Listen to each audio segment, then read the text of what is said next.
ये किसी एक धर्म के बारे में बहस नहीं है, ये बात सबको स्पष्ट होनी चाहिए। किसी धर्म को महान बताने या किसी धर्म को कमतर बताने की ये बहस नहीं है। तो यदि कोई इस उम्मीद से देख रहा है या यहां आया है, तो मैं आपको आश्वस्त करना चाहता हूं कि आपको नाउम्मीदी हाथ लगेगी। इस बहस में बहुत ज्यादा धार्मिक प्रतीकों के इस्तेमाल को लेकर भी ये दोनों लोग जो अभी आपको गंभीर दिख रहे हैं, भले लोग हैं, कल शाम को चाय पर मिले थे, बहुत हंसी मजाक भी इनके बीच हुआ था और गलबैयां डालते हुए एक तस्वीर भी हुई थी। ये इस बात का प्रमाण है कि इंटरनेट पर जो हल्ला मचा हुआ है उसके मुकाबले ये दोनों लोग बहुत ही अच्छे शांत ढंग से बहस के लिए राजी हो गए हैं। ट्विटर की बातें ट्विटर तक सीमित, एलन मस्क आजकल उसको एक्स कहते हैं। और अब इस बहस की शुरुआत मैं इन विद्वानों का, हालांकि इनको परिचय की जरूरत नहीं, पर हो सकता है, हमें पत्रकारिता में सिखाया जाता है कि नेवर अज्यूम, विज्ञान भी यही कहता है। मुफ्ती शमाइल नदवी साहब इस्लामिक विद्वान, शिक्षाविद हैं, कोलकाता के वाहियान फाउंडेशन के संस्थापक हैं, लखनऊ की प्रतिष्ठित दारुल उलूम नदवतुल उलमा से ग्रेजुएशन किया है, सोशल मीडिया और सार्वजनिक मंचों पर अध्यापन और बौद्धिक कामों में सक्रिय हैं और इस समय इंटरनेशनल इस्लामिक यूनिवर्सिटी मलेशिया से पीएचडी कर रहे हैं। अच्छी बात यह है कि पढ़ाई के साथ साथ ट्रैवल ब्लॉग भी बनाते हैं।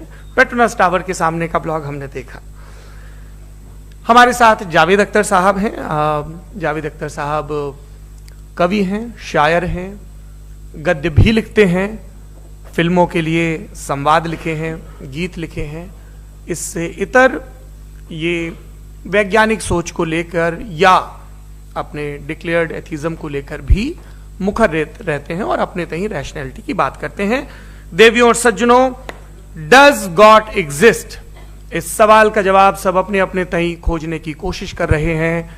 कोई इसको गॉड डैम पार्टिकल की खोज बताता है, कोई गॉड पार्टिकल की खोज बताता है, कोई हिग्स बोसान की खोज बताता है, कोई ये सवाल जवाब तलाशने की कोशिश करता है कि मास एग्जिस्टेंस में आखिर आया कैसे, हुआ क्या था, सृष्टि के पहले, समय के पहले क्या था। और कोई ये कहता है कि ये सारी खोजें जिस मस्तिष्क में हो रही हैं प्रकृति के क्रम में, वो कैसे विकसित हुआ। मैं उम्मीद करता हूं कि हम आज इन बुनियादी सवालों के कुछ जवाब हासिल करने में कामयाब हों। मैं सबसे पहले मंच पर आमंत्रित कर रहा हूं मुफ्ती शमाइल नदवी साहब को।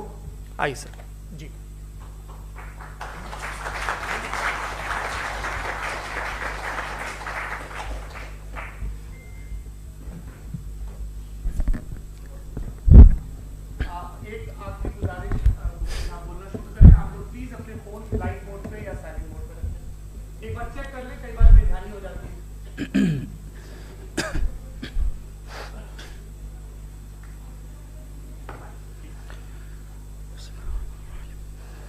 तमाम तारीफें उस क्रिएटर के लिए जिसने इस यूनिवर्स को एक मकसद के तहत पैदा किया है। रिस्पेक्टेड जनाब जावेद अख्तर साहब, मिस्टर सौरभ द्विवेदी और respected audience, thank you all for being here today. आज की डिबेट में चूंकि हम बात करने वाले हैं डज गॉड एग्जिस्ट के टॉपिक पर, तो ये एक ऐसा टॉपिक है जिसके मुताल्लिक कोई भी डिसीजन लेने के लिए अलग अलग स्टैंडर्ड्स हो सकते हैं। लिहाजा डिबेट के शुरू में यह जरूरी है कि हम ये जान लें कि आज के इस टॉपिक में कौन सा स्टैंडर्ड सही होगा और कौन सा गलत होगा।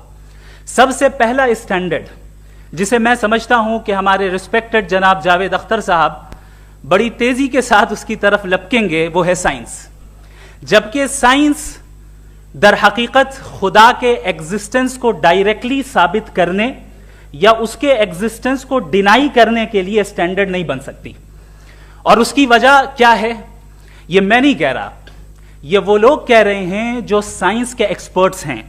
नेशनल एकेडमी ऑफ साइंस कहती है science doesn't have the processes to prove और disprove the existence of God. Why? क्योंकि साइंस का ताल्लुक एम्पेरिकल एविडेंस से है और एम्पेरिकल एविडेंसेस का ताल्लुक हमारे नेचुरल और फिजिकल वर्ल्ड से है, जबकि गॉड नॉन फिजिकल और सुपर नेचुरल रियलिटी है। लिहाजा नॉन फिजिकल रियलिटी को आप उस टूल के साथ नहीं चेक कर सकते जिसका काम फिजिकल रियलिटी को तलाश करना है। लिहाजा आज इस डिबेट में गॉड की एग्जिस्टेंस को साबित करने या उसे डिनाई करने में साइंटिफिक एविडेंस को एक्सेप्ट नहीं किया जाएगा। दूसरा स्टैंडर्ड हो सकता है रेविलेशन, कि रेविलेशन के जरिए हम यह साबित करें कि गॉड एग्जिस्ट करता है या नहीं। लेकिन यह स्टैंडर्ड भी आज इररेलेवेंट है। क्यों? क्योंकि रेविलेशन मेरे नजदीक सोर्स ऑफ नॉलेज है, वैलिड सोर्स ऑफ नॉलेज है, लेकिन हमारे जावेद अख्तर साहब के नजदीक ये वैलिड सोर्स ऑफ नॉलेज नहीं है। लिहाजा आज की डिबेट में मैं एक भी एविडेंस किसी भी मजहबी स्क्रिप्चर से नहीं दूंगा, ताकि जावेद अख्तर साहब के लिए वो अनएक्सेप्टेबल ना हो। तीसरा जो मेयार हो सकता है वो है ऑब्जर्वेशन, कि भाई कोई कहे कि हमें खुदा दिखाओ, अगर है तो दिखाओ, या ये कि खुदा के एग्जिस्टेंस पर एम्पेरिकल एविडेंस दो, तो यह है दर हकीकत गलत टूल का इस्तेमाल करना। यह ऐसा ही है कि जावेद साहब मुझसे यह मुतालबा करें कि मुफ्ती साहब आप मेटल डिटेक्टर के जरिए प्लास्टिक डिटेक्ट करके दिखाएं। अब चूंकि प्लास्टिक डिटेक्ट नहीं हो पा रही है, लिहाजा plastic does not exist. No, you are using the wrong tool. इस टूल से प्लास्टिक को डिटेक्ट नहीं किया जाता।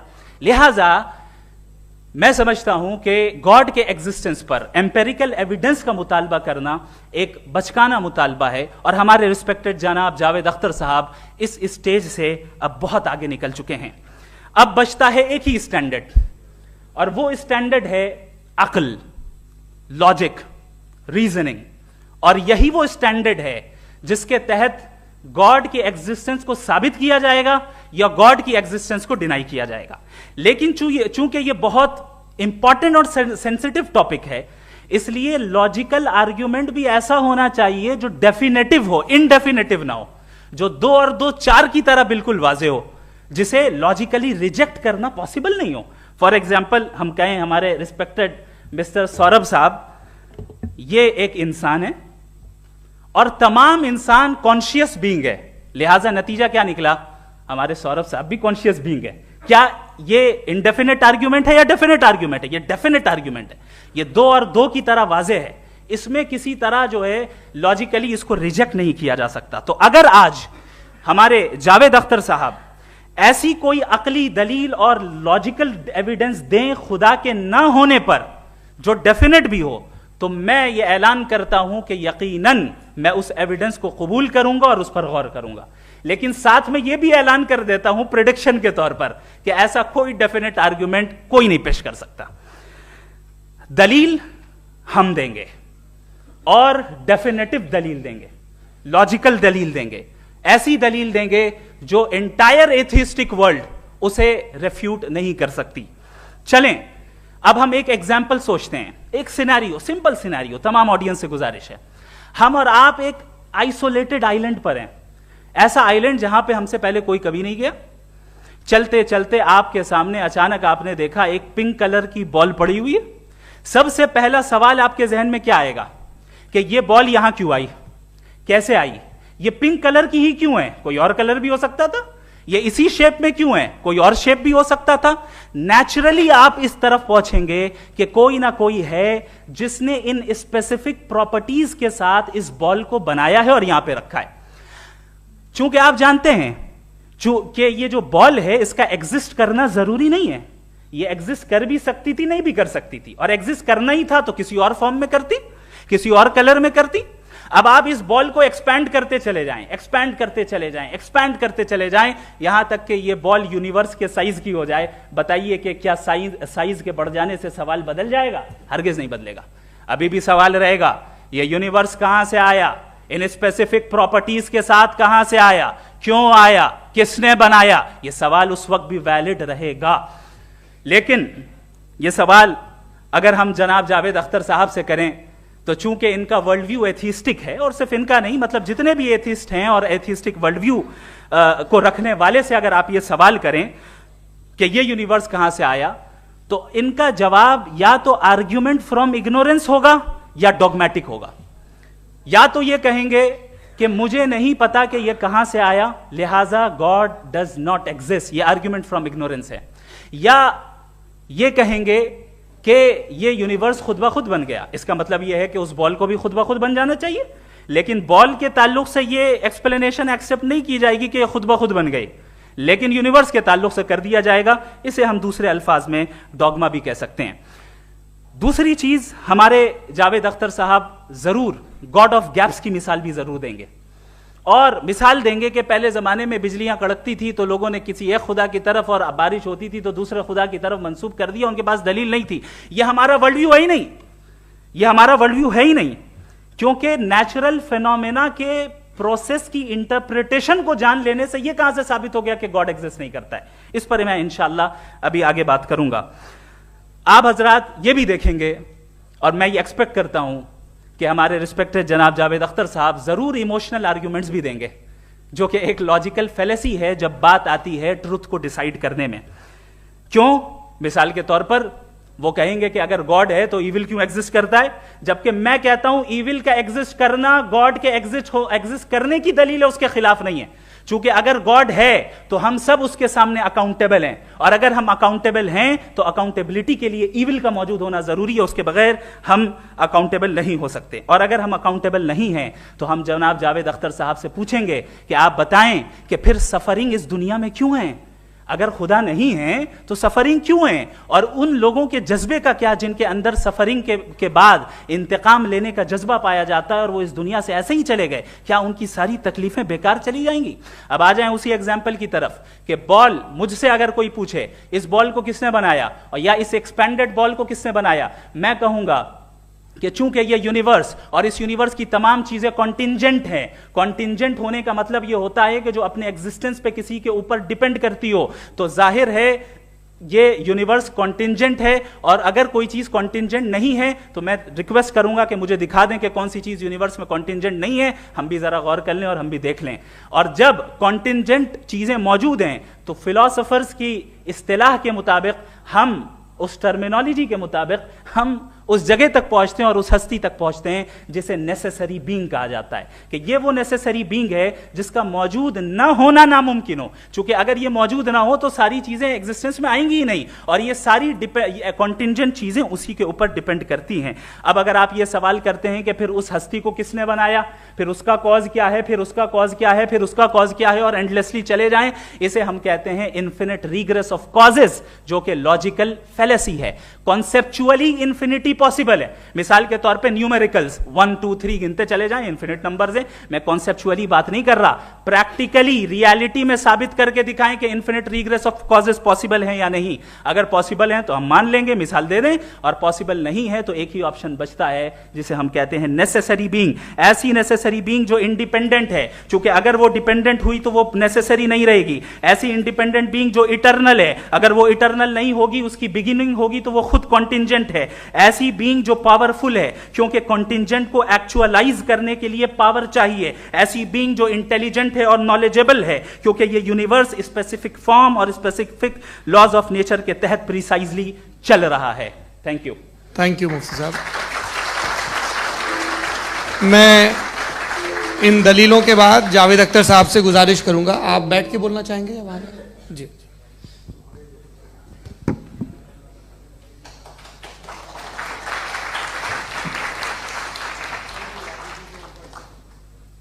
पहले तो मैं मुफ्ती साहब को एक अच्छी खबर देना चाहूँगा कि मेरी नॉलेज साइंस के बारे में बड़ी मामूली है, तो आप फिक्र ना करें उसकी, लेकिन कुछ कॉमन सेंस है मुझ में।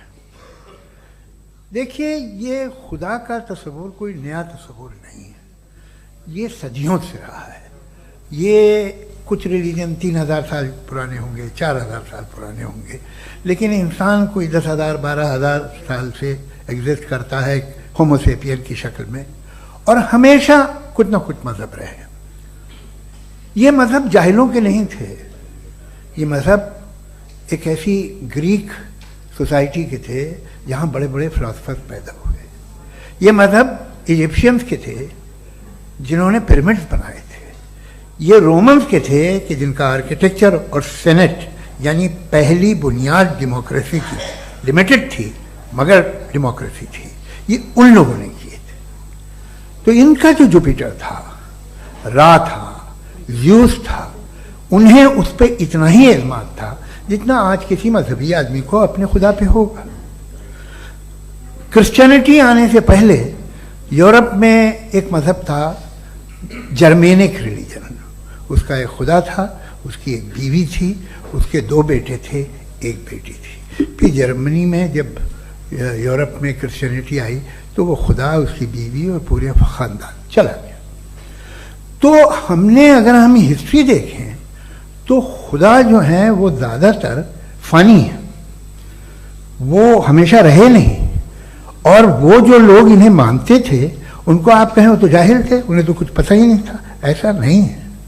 वो अपने वक्त में बड़े काबिल लोग थे और अपने वक्त में उन्होंने बड़े बड़े काम किए हैं, फिलोसफर्स थे, साइंटिस्ट थे। लेकिन उनका मजहब कहाँ गया, उनके खुदा कहाँ गए? आज जो खुदा हैं दुनिया में लोग उन्हें मानते हैं। आपको क्या मालूम कि कितने बरसों के बाद क्या होने वाला है? हम यूरोप में देखते हैं तो चर्च खाली हैं।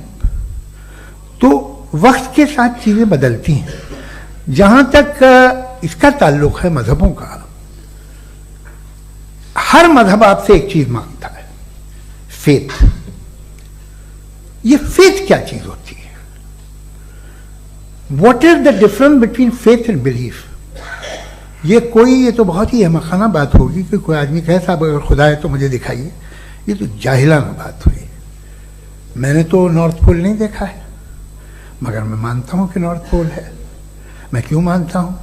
इसलिए कि अगर ये दुनिया राउंड है तो उसका कोई टॉप होगा। कुछ लोग हैं जो वहाँ गए भी हैं, कॉमन सेंस कहता है कि ऐसा होगा, सबूत है, गवाह है, रीज़न है। तो ये मेरा फेथ नहीं है। तो फेथ में और बिलीफ में डिफरेंस क्या है? जो मजहब मांगता है आपसे, हर मजहब फेथ मांगता है। फेथ का मतलब ये है कि ना कोई गवाह हो, ना कोई सबूत हो, ना कोई रैशनल हो, ना कोई लॉजिक हो, ना कोई प्रूफ हो, मगर तुम एक बात को मानो। ये है फेथ। वरना बिलीफ होता।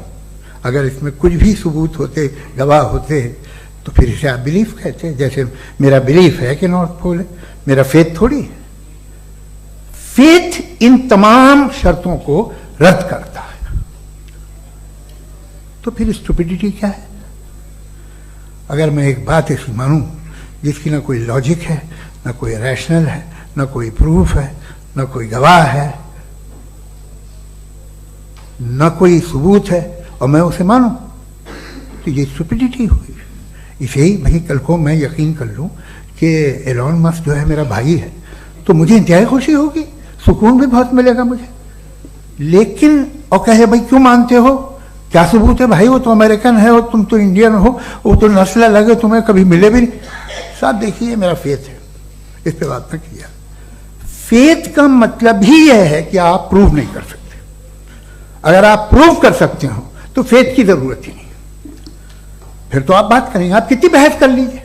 अल्टीमेटली दुनिया का हर मजहब फेथ पे टिका है, और फेथ का मतलब है एक ऐसा यकीन जिसका कोई सबूत, कोई गवाह, कोई रैशनल नहीं। अब आप ये कहें, क्या आप ये क्यों कह रहे हैं कि साहब ये कायनात किसने बनाई? कमाल ये है कि आपने बताया कि एक आइलैंड पे गए और एक बॉल देखी। आपने ये नहीं कहा कि आइलैंड किसने बनाया, आपको सिर्फ बॉल पे हैरत हुई। हमने आइलैंड पे हमने हैरत नहीं की, होते हैं आइलैंड। इसी तरह ये आइलैंड है, सितारे, ये गैलेक्सीज, ये सब आइलैंड हैं खला में। हम उन्हें टेकन फॉर ग्रांटेड लेते हैं, हम पूछते नहीं किसने बनाए। आपने जजीरे के बारे में भी नहीं पूछा है। मेरी पैदाइश कैसे हुई? क्या मैं प्लान पैदा हुआ था? I was plan to be born, या एक लकी स्पर्म था जो किसी एक से चिपक गया? मेरी पैदाइश रैंडम। और इंसाफ जिसे आप कहते हैं, इंसाफ का तो नेचर से कोई वास्ता ही नहीं। जो आप कहते हैं कि एक दिन इंसाफ मिलेगा, इंसाफ is a human concept, nature में कोई इंसाफ नहीं। अगर शेर हिरन को खा जाता है तो उसे कोई सजा नहीं मिलती। अगर एक आंधी आती है और हरे भरे पेड़ों को उखाड़ के फेंक देती है तो आंधियों की जेल नहीं होती है। नेचर में इंसाफ नहीं, इसलिए मुझे नेचर को इंसाफ की जरूरत भी नहीं। नेचर तमाम एक है। अब हम कहें कि साहब ये देखिए जो मैंने खाना खाया था, ये मेरी आंख तो नहीं यूं कर दिया उसे, तो इसे सजा मिलनी नहीं। वो सिस्टम है, ऐसे ही चल रहा है। नेचर बगैर इंसाफ के है। इंसाफ इज अ ह्यूमन कॉन्सेप्ट। तो जो आपसे कहता है कि मैं तुम्हें इंसाफ दूंगा, वो इंसानी जहन की पैदावार है। ये नेचुरल है ही नहीं, ये आसमानी है ही नहीं, नेचर का तस्वुर, इंसाफ का तस्वुर। भाई आप साथ मिलते हैं, अब आप लेफ्ट हैंड ड्राइव कर दें, ये क्या है? तमाम सच, तमाम नेकी, तमाम शराफत लेफ्ट हैंड ड्राइव है। वरना क्या होगा, या तो आप क्रॉस कर देंगे, आपका एक्सीडेंट हो जाएगा, या आप किसी को मार देंगे, या ट्रैफिक जैम हो जाएगा। झूठ, बेईमानी, रिश्वतखोरी, ये तमाम जो है driving on the wrong side, इसके ऊपर कुछ नहीं। ये तो हमने बनाया है, जैसे हमने लेफ्ट हैंड ड्राइव बनाई है। ये कॉन्सेप्ट ऑफ इंसाफ जो है ये हमारा है, इसका नेचर से कोई वास्ता नहीं। शेर खा जाता है हिरन को, उसे जेल होती है क्या? कुछ भी नहीं, है ही नहीं। तो ये जो दुनिया के रिलीजन प्रॉमिस करते हैं आपसे इंसाफ, इसी से मालूम होता है कि ये मैनमेड है। ये तसव्वुर कहीं और का है ही नहीं।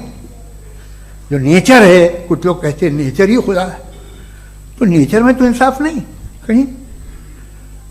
और आप वादा कर रहे हैं कि तुम्हें मरने के बाद इंसाफ मिलेगा। मुझे अगर मिलेगा तो मैं बहुत खुश होऊंगा, लेकिन मैं यकीन नहीं कर पाता हूं, इसलिए कि मैं फेथ नहीं पैदा कर सकता। The very fact that religions demand faith, इसका मतलब है कि उनके पास जस्टिफिकेशन नहीं है।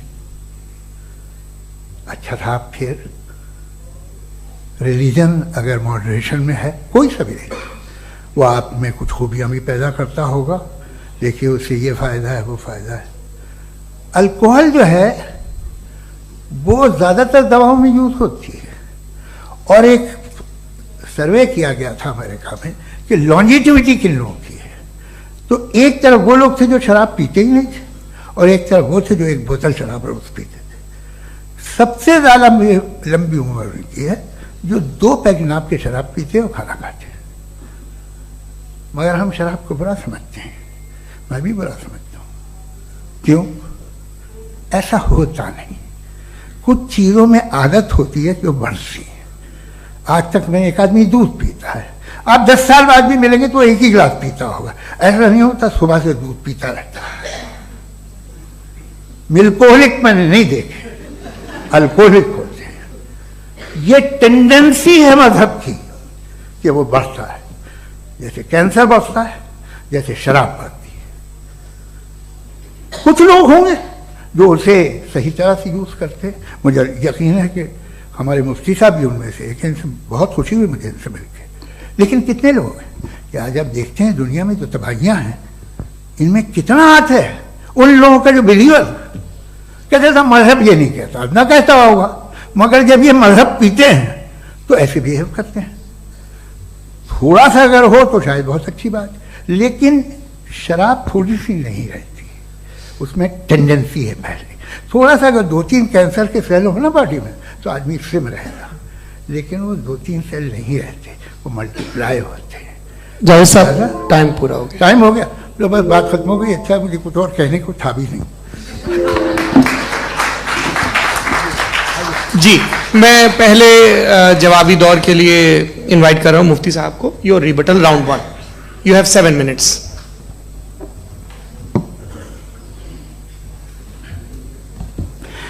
Thank you very much Javed साहब, आपकी बात को सुनकर बड़े महजूज हुए हम लोग। महजूज, डू यू अंडरस्टैंड?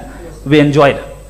ओके, अब थोड़ा सा लॉजिकली उसको हम लोग देखते हैं। दरअसल हम लोगों ने कल गुजारिश की थी मुफ्ती साहब से भी, जावेद साहब से भी, कि हिंदुस्तानी जबान आम फहम सबको समझ में आ जाए, और जहां कहीं आप मुश्किल शब्द इस्तेमाल करें वहां बताते भी चलें। Thank you. तो सबसे पहले हमारे रिस्पेक्टेड जावेद साहब ने हवाला दिया कि खुदा फानी है। कितने मजहब आगे चले गए, किसी ने जुपिटर को खुदा माना, किसी ने किसी को माना। मैं कहता हूं जिसने कॉन्टिंजेंट चीज को खुदा माना, गलत माना, वो खुदा ही नहीं, वो खुदा ही नहीं है। हम तो नेसेसरी बीइंग को साबित करने बैठे हैं, वो नेसेसरी कॉज जो इटरनल है, जो अबदी भी है और अजली भी है। हम किसी और को साबित करने नहीं बैठे। दूसरी चीज उन्होंने कहा कि फेथ एंड बिलीफ, ये एक ऐसी डेफिनेशन है फेथ की जो इन्होंने पहली मर्तबा पेश की है, या माफ कीजिएगा इन्होंने पहली मर्तबा पेश नहीं की है, रिचर्ड डॉकिंस ने पहली मर्तबा पेश की है। मुझे मालूम है ये सोर्स कहां से है। एपिस्टेमोलॉजिकली फेथ और बिलीफ का फर्क आप इस तरह नहीं कर सकते सर। फेथ सही भी होता है, गलत भी होता है, बिलीफ सही भी होता है, गलत भी होता है। जो लॉजिक, रीजन और एविडेंस से बैक्ड होगा वो फेथ सही होगा। और आप जिस फेथ की बात कर रहे हैं कि इलॉजिकल है और उसके पीछे नहीं है, तो we are on the same page. हम नहीं मानते उस फेथ को, जो फेथ ऐसा हो जिसके पीछे कोई लॉजिक ना हो, एविडेंस ना हो, हम नहीं मानते। हम तो उस फेथ के कायल हैं जिसके पीछे लॉजिक हो और एविडेंस हो। तो बिलीफ सही भी होता है, गलत भी होता है, फेथ भी सही होता है और गलत भी होता है। तो आज फेथ और बिलीफ के डिफरेंस पे बात नहीं हो रही। आज आप चाहे फेथ एक्सेप्ट कर लें या बिलीफ एक्सेप्ट कर लें, आज ये बात होगी कि ट्रूथ क्या है। चाहे ट्रू बिलीफ सही है या ट्रू फेथ सही है, और फॉल्स फेथ क्या है और फॉल्स बिलीफ क्या है, बात इस पे हो रही। दूसरी चीज इन्होंने पूछा, स्टुपिडिटी फिर क्या है?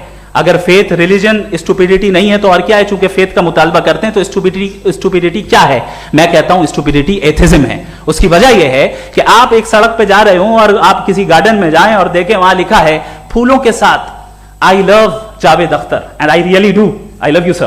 तो जब आप वहां पर पहुंचे तो वहां पहुंचकर अब ये बताएं, क्या आप ये कहेंगे वाह व्हाट अ नेचुरल सिलेक्शन? ये क्या नेचुरल सिलेक्शन है? नहीं, ये प्रिसाइजली डिजाइंड है, इसके पीछे डिजाइनर है। लिहाजा अगर कोई एक ऐसी कॉमन सेंस की बात को कबूल नहीं कर रहा है कि यूनिवर्स जो इतने प्रिसाइजली काम कर रहा है, हम कह दें कि खुद ब खुद बन गई, मैं समझता हूं इससे बड़ी स्टुपिडिटी और कुछ नहीं है। ये रैशनल चीज है। फिर हमारे सर ने कहा कि आपने बॉल पे फोकस किया, आइलैंड पे फोकस नहीं किया। अरे आइलैंड को किसने बनाया यही समझाने के लिए तो बॉल की मिसाल दे रहा हूं। और बॉल भी कॉन्टिंजेंट है, आइलैंड भी कॉन्टिंजेंट है, दोनों नेसेसरी बीइंग का मुतालबा करते हैं। आगे इन्होंने कहा कि नेचर में कोई इंसाफ नहीं है। हम डिसाइड करते हैं कि मोरालिटी क्या होती है, इंसाफ क्या होता है। हम डिसाइड करते हैं, जैसे ड्राइविंग सीट में ट्रैफिक वाला, ये तो किसी खुदा ने नहीं कहा, ये है, इसे कहते हैं फॉल्स इक्विवेलेंस। ये एक लॉजिकल फेलेसी है। आपने जो है मिसाल दी ड्राइविंग की और ट्रैफिक की, ये सब्जेक्टिव मोरालिटी है। आप सब्जेक्टिव मोरालिटी को मिसाल बनाकर ऑब्जेक्टिव मोरालिटी के ऊपर नहीं थोप सकते। इंसाफ की ऑब्जेक्टिव मोरालिटी। अगर आप ये कहते हैं कि नेचर में इंसाफ नहीं है, तो इंसाफ का न होना ये नेचुरल हुआ, तो फिर नेचर को नेचर रहने दे। क्यों हम इतना स्ट्राइव कर रहे हैं दुनिया में इंसाफ लाने के लिए? ये तो इलॉजिकल बात है, इरैशनल बात है।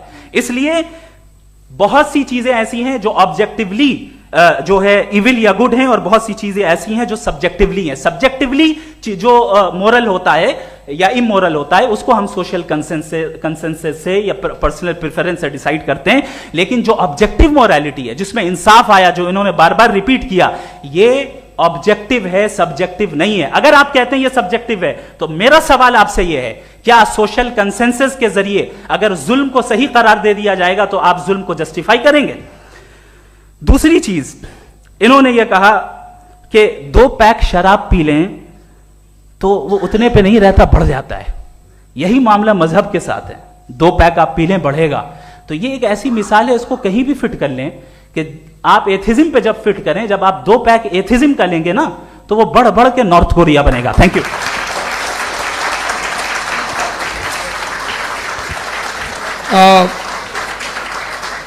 फर्स्ट राउंड के रिबटल के लिए मैं जावेद साहब को इनवाइट कर रहा हूं। आपके पास 7 मिनट का वक्त है, रीसेट कर दीजिएगा प्लीज। मुझे इस बात की खुशी है कि मुफ्ती साहब ने भी मान लिया कि नेचर में कोई इंसाफ नहीं है। तो कोई भी चीज़ जो इंसान ने नहीं बनाई है उसमें इंसाफ नहीं होता है। एक बात मैं आपसे अर्ज करूँ, जरा पता लगा लीजिएगा, ये जो आप बाग में जाते हैं बेहद खूबसूरत फूल देखते हैं ना, इनमें से कोई नेचुरल नहीं है। ये सारे फूल क्रॉस करके बनाए गए हैं। जो जंगल में फूल होते हैं निहायत मामूली होते हैं। ये फूल इंसानों ने बनाए हैं। जो आप बाग में देख के वाह वाह कहते हैं, ये इंसानों के बनाए हुए हैं। डिफरेंट फूलों को क्रॉस करके, डेवलप करके, फिर क्रॉस करके इस तरह से बनाए गए। नेचुरल फ्लावर नहीं। किसी जंगल वीरान में जाके आप गुलाब के फूल नहीं देखेंगे। ये सब बनाए हुए इंसान ने, बहुत से काम इंसान ने किए। बाकी है कि आपने मेरी एक बात का जवाब नहीं दिया, जिससे मुझे शिकायत है कि फेथ क्या है और आप फेथ मांगते क्यों हैं मुझसे? आप तो लॉजिकल हैं, आपके पास तो सारे रैशनल हैं, आपके पास सारे सबूत हैं, तो आपको फेथ की डिमांड क्यों करते हैं कि भाई तुम सरेंडर कर दो और सवाल मत करो? कोई मजहब सारे सवाल करने की इजाजत नहीं देता है और मना करता है कि दादा सवाल ना करो, बह जाओगे तुम। आप क्यों रोकते हैं? हकीकत यह है कि इंसानी तारीख क्या है। इंसानी तारीख यह है कि दुनिया में दो तरह के लोग हुए हैं। एक वो जिन्होंने अपनी लाइल्मी की परस्तिश की है, दूसरे वो जिन्होंने अपनी इग्नोरेंस या लाइल्मी से झगड़ा किया है और मालूम किया है कि क्या है। ये जो आप कह रहे हैं, आज आप हैरान हैं कि भाई ये यूनिवर्स कैसे बनी। लोग हैरान थे कि सूरज डूबता है तो इधर से कैसे निकलता है। और आप एक कदम जाके हमेशा का मानने को तैयार है, एक कदम पीछे ही मान जाइए। भाई आप इसके बाद जाते हो, कहते सवाल ना करना कि ये कहां से आया, ये पावर तो हमेशा से हमेशा रहेगी। तो आप यूनिवर्स के बारे में मानने में क्या तकलीफ है? एक कदम पहले रुक जाइए। ये हमेशा से थी या नहीं थी, हमें मालूम नहीं है। और ये कहना कि हमें मालूम नहीं है, कमाल ये है कि दुनिया के सारे मजहब सब जानते हैं ये दुनिया कैसे बनी थी, कैसे मिटेगी, मरने के बाद क्या होगा, इनको सब इल्म है। इनको किसी को डायनासोर होते थे पहले ये नहीं पता था, किसी को नहीं पता। किसी भी दुनिया की मजहबी किताब में डायनासोर का जिक्र नहीं है। लेकिन बाकी सब बातें, how to make universe in 4 easy lessons and बाकी सब पता है।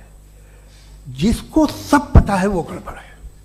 हम में ये इंकिसार, ये ह्यूमिलिटी होनी चाहिए कि हम ये कहें कि हमें ये बहुत सारी बातें नहीं मालूम, लेकिन हम उनकी परस्तिश ना करना, अपनी लाइल्मी को की परस्तिश ना करें, हम उसे पता लगाने की कोशिश करें। जिस दुनिया में आप बैठे हैं सर, ये हॉल जो है, ये इलेक्ट्रिसिटी जो है, ये माइक जो है, जिस हवाई जहाज से आप आए थे, वो जिस कार से आप यहाँ आए हैं, ये सब उन लोगों की बनाई हुई है जिन्होंने सवाल किए थे। ये दुनिया जिसमें आप आज आराम से हैं, ये उन लोगों की बनाई है कि जिन्होंने सवाल किए थे। और हर स्टेज पे इन सवालों को मकरूह कहा गया था, गलत कहा गया था। आप जरा तारीख पढ़िए, एक बड़ी दिलचस्प किताब है बर्ट्रैंड रसेल की, जिसमें उसने रिलीजन एंड साइंस कि कब से रिलीजन जो है साइंस के अगेंस्ट है। और हद तो यह है कि भाप के इंजन के खिलाफ थे, स्टीम इंजन के भी खिलाफ थे, और फतवे हुए उन पे, वेटिकन ने दिए। तो ये हमेशा, अभी जैसे ही ये राइट विंगर आते हैं अमेरिका में पावर में, तो वो जो अपना ये क्या बोलते हैं उसे, सीड क्या वर्ड है, सीड क्या जो, हाँ नहीं सीड जो होते हैं जिन पे जी, नहीं भाई, वो जो ह्यूमन बॉडी के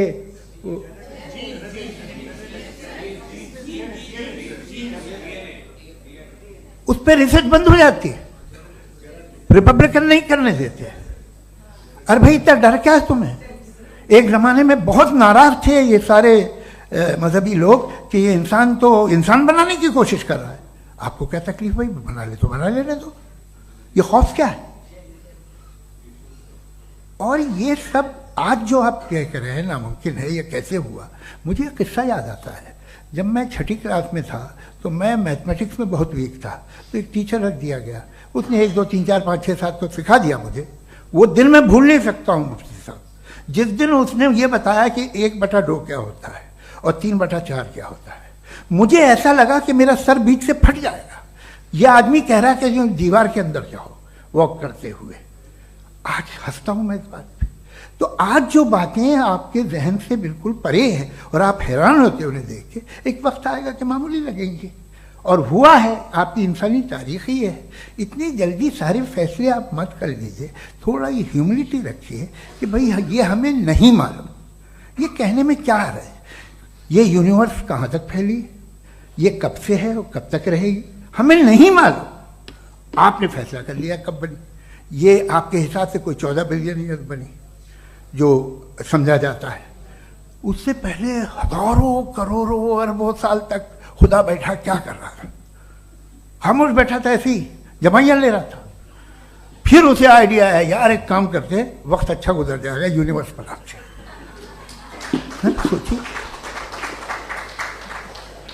वो तो हमेशा से है ना, मगर यूनिवर्स हमेशा से नहीं है, ये तो बनाई गई है। और उससे पहले क्या था, इनका क्या काम था? कैसी बात है, ये बड़ा आसान है। जो बात हमें आज धीरे धीरे पता चली है, बरसों 2000 और 2500 साल पहले आपको किसी ने बता दिया कि क्या था, आप मान गए, और तब से वही मान रहे हैं जो 2500 साल पहले कहा गया था। सब कुछ बदल गया है, सॉल्व हो रही हैं चीज़ें।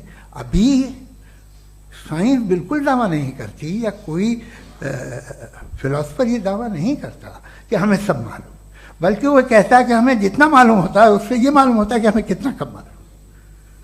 तो हम अपनी जहालत से लड़े, उसकी परस्तिश न करें। जी, time. Thank you so much. मैं तर्कों की श्रृंखला में राउंड 2 के लिए मुफ्ती साहब को आमंत्रित कर रहा हूं। आपके पास एक बार फिर से 7 मिनट का वक्त है। शुक्रिया। जनाब जावेद अख्तर साहब कई मर्तबा दोहरा रहे हैं कि फेथ का मतलब बताइए, फेथ का मतलब बताइए। मैंने बता दिया, फेथ सही भी होता है, गलत भी होता है। और आज हम फेथ पे बात नहीं कर रहे, हम ट्रुथ और डज गॉड एग्जिस्ट पे बात कर रहे हैं। क्या डज गॉड एग्जिस्ट, ये ट्रुथ यानी गॉड है या नहीं है, इसमें से दोनों ट्रुथ क्या है। अब आप उसे फेथ कह लें, बिलीफ कह लें, नॉट माई बिजनेस। उसके बाद आपने कहा कि भाई सवाल करने से मजहब रोकता है। मैं कहता हूं जो रोकता है वो रोकता होगा, मैं नहीं रोकता, बल्कि सवाल करें, सवाल करना चाहिए। सवाल कर करके तो हम आगे बढ़ते हैं, तरक्की करते हैं, और इसीलिए मैं आज यहां पे आया हूं। लेकिन सवाल सिर्फ खुदा से नहीं होगा, आपसे भी होगा। सवाल एथिज्म से भी होगा, सवाल सिर्फ मजहब से नहीं होगा, सबसे होगा।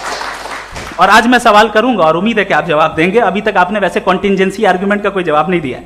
चलें, आपने कहा यूनिवर्स के बारे में इटर्नल क्यों नहीं बोल देते। ये चूंकि लॉजिकली पॉसिबल ही नहीं है कि यूनिवर्स इटर्नल हो। यूनिवर्स एक कॉन्टिंजेंट चीज है जो टाइम एंड स्पेस के पाबंद है, टाइम एंड स्पेस से बाउंड है। जो टाइम एंड स्पेस से बाउंड होगा वो कॉन्टिंजेंट होगा, जो कॉन्टिंजेंट होगा वो उसकी बिगिनिंग हुई होगी, जिसकी बिगिनिंग हुई होगी वो इटर्नल नहीं हो सकता। ये तो कॉमन सी बात है। आपने कहा कि किसी मजहबी किताब में डायनासोर का जिक्र नहीं है। अफसोस कि आज तक किसी मैथमेटिक्स की किताब में मुझे डायनासोर का जिक्र नहीं मिला। तो इसका मतलब मैथमेटिक्स की किताब बेकार है? नहीं, उसका वो टॉपिक नहीं है। रेवलेशन का और मजहबी किताबों का टॉपिक ये नहीं है कि आपको आके बताए साइकिल कैसे बनाते हैं, या आकर ये बताएं कि जो है डायनासोर कब था। वो तो मोरालिटी सिखाने आया है, गॉड के बारे में बताने आया, नॉन फिजिकल रियलिटी की हकीकत को सिखाने के लिए आया। रिलीजियन साइंस को रोकता है? नहीं रोकता। अगर रोकता है तो गलत करता है। रिलीजियन साइंटिज्म को रोकता है, जिसमें हमारे जावेद साहब मुख्तल हैं। साइंस और साइंटिज्म में फर्क है। साइंटिज्म यह है कि आप समझें कि साइंस और साइंटिफिक मेथोडोलॉजी ये नॉलेज को हासिल करने का वाहिद सोर्स ऑफ नॉलेज है। यह है साइंटिज्म। हम इसे रिजेक्ट करते हैं। हम साइंस को तो तरक्की करते हैं, भाई आप हमारी पूरी तारीख कर लें, पढ़ लें तो आपको पता चल जाएगा। बहरहाल ये अलग टॉपिक है। उसके बाद इन्होंने एक लफ्ज कहा, वेटिकन ने फतवा दिया। वेटिकन का फतवे से कोई ताल्लुक नहीं है, दोनों कॉन्ट्राडिक्टरी अल्फाज हैं। उसके बाद उन्होंने कहा कि भाई हमें नहीं मालूम। अगर नहीं मालूम तो क्लियरली कह देना कि नहीं मालूम है, इसमें क्या हरज है। तो वही तो मैं कह रहा हूं ना कि आप कह दें कि नहीं मालूम, लेकिन क्लेम क्यों कर रहे हैं कि गॉड एग्जिस्ट नहीं कर रहा है। आप कह दें नहीं मालूम है, हो सकता है हो सकता ना हो, लेकिन आप क्लेम कर रहे हैं। The moment you say God does not exist, this is a claim, and now the burden of proof is upon you too, जैसे हमारे ऊपर है। और क्यों है मैं बताता हूं, क्यों है ये भी मैं बताता हूं। फिलोसॉफिकली जो क्लेम होता है ना, सिर्फ ये नहीं होता कि इंसान कहे पॉजिटिव क्लेम करे और नेगेटिव क्लेम करे तो बर्डन ऑफ प्रूफ नहीं है। आप मिसाल के तौर पे मैं कहूं कि फुला उस कमरे में कोई नहीं है, मैंने एक नॉलेज का क्लेम किया है। उस कमरे में कोई नहीं है, मैंने एक नॉलेज का क्लेम किया। या तो मैं कहूं मुझे नहीं पता, हो भी सकता है नहीं भी हो सकता है, this is not a claim. लेकिन जब मैं कह रहा हूं कि वहां कोई नहीं है, या मैं कह रहा हूं वहां कोई है, दोनों क्लेम है और दोनों के ऊपर बर्डन ऑफ प्रूफ है। हमारे ऊपर भी बर्डन ऑफ प्रूफ है। मैंने कंटिजेंसी आर्ग्यूमेंट दिया, इसे तोड़कर दिखाइए। आखिरी चीज, इन्होंने कहा कि खुदा दुनिया बनाने से पहले 150 साल पहले या करोड़ों साल पहले क्या कर रहा था? अरे हजरत, चलें, बहरहाल मैं जवाब दे देता हूं। आप हमारे रिस्पेक्टेड पर्सनालिटी हैं, अगर आप नहीं होते तो मैं ऐसे एंटरटेन ही नहीं करता। टाइम, ये 100 साल पहले या 100 साल बाद, पहले बाद में अभी, ये वो अल्फाज हैं जिनका ताल्लुक टाइम से है। टाइम शुरू ही हुआ है यूनिवर्स की बिगिनिंग के बाद, तो उसके पहले खुदा क्या कर रहा था? सवाल इलॉजिकल है, ये फेलेसी है। यानी आप ये कह रहे हैं कि यूनिवर्स के बनने से पहले खुदा क्या कर रहा था? टाइम के बनने से पहले, पहले का ताल्लुक टाइम से, टाइम उस वक्त था ही नहीं, तो ये सवाल ही इनवैलिड है खुदा के ताल्लुक से। दूसरी चीज, आर्ग्यूमेंट ऑफ कंटिंजेंसी जो मैंने आपके सामने पेश की है, आपने बार बार ये प्रूफ किया और ये कह रहे हैं कि गॉड ऑफ गैप्स। देखिए, पहले नहीं मालूम था, साइंस ने कर दिया। सिंपल की मिसाल से मैं समझा देता हूं। जिस गैप्स की आप बात कर रहे हैं ना, साइंस उन गैप्स को जिन चीज के जरिए भी प्रूव करेगा वो कॉन्टिंजेंट ही होगा, अब चाहे वो फोर्स हो, मैटर हो या एनर्जी हो। लिहाजा सवाल हमारा उस वक्त भी वैलिड होगा जब तक कि आप नेसेसरी बीइंग पे ना आ जाएं, और इन्फिनिट रिग्रेस पॉसिबल नहीं है of causes in practical world, तो जाहिर है कहीं रुकना पड़ेगा, जहां रुकेंगे वही खुदा है। दूसरी चीज, आपने ये कहा, क्या कह रहा था मैं, किस पॉइंट को? What? Oh no, after that. Just now. हाँ, जहां रुकेंगे वही खुदा है। बहरहाल, तो टाइम का जिक्र हो गया, गॉड ऑफ गैप, सॉरी, या इसकी एक मिसाल आप ले लें। एक कार है, एक साहब ने देखा कि भाई कार जो है उसके व्हील्स कितने अच्छे लगे हुए हैं, सही जगह पे, स्टीयरिंग जो है कितने अच्छे जगह पे लगी हुई है, और सीट्स कितने वेल डिजाइंड है, कितनी प्रिसाइजली ये कार काम कर रही है, तो जरूर कोई ना कोई इसे क्रिएट किया है, किसी ने क्रिएट किया है। अब जावेद साहब आए और कहे, अरे जनाब बोनेट खोलिए, इसमें इंजन है, इंजन इस कार को चला रहा है, hence prove no one has created the car. This is illogical, this is irrational. आपने इंजन के जरिए उस गैप को तो साबित किया, लेकिन क्या उससे कार की जो क्रिएशन है और उसका जो क्रिएटर है ये इंपॉसिबल हो जाए? ऐसा पॉसिबल है? उसका सवाल खत्म हो जाए, ऐसा पॉसिबल है? नहीं। आपने गैप्स को फिल करके, कॉन्टिंजेंट चीजों से गैप्स को फिल करके हमारे ऑब्जर्वेशन को और ब्रॉड कर दिया। अब हमें और पता चल गया कि ये जो कार है इसका सिस्टम कितना ज्यादा कॉम्प्लेक्स है। पहले कम समझते थे, अब कॉम्प्लेक्सिटी और ज्यादा वाजे हो गई। अब हमें समझ में आ रहा है कि हमारी सर्टेनिटी और बढ़ गई कि जरूर इस कार को किसी ना किसी ने बनाया। यही मामला यूनिवर्स का है। साइंस हमेशा फिजिकल वर्ल्ड की चीजों को ही फिल करती जाएगी और फिजिकल चीजों से ही करती जाएगी, चूंकि एम्पेरिकल एविडेंस का ताल्लुक फिजिकल वर्ल्ड से है। आप साइंस के जरिए मेटाफिजिकल रियलिटी को कभी साबित नहीं कर सकते। ये रॉन्ग टूल का इस्तेमाल करना है। ये वही काम है कि आप मेटल डिटेक्टर से प्लास्टिक डिटेक्टर करने चलें, जो कि जाहिर है सही नहीं है। Thank you.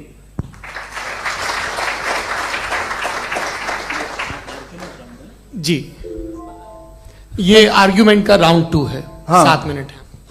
पहले तो मैं आपसे अर्ज करूं कि आपने कहा कि जब कायनात ही नहीं थी तो वक्त भी नहीं था, कुछ भी नहीं था। कैसे नहीं था? खुदा था।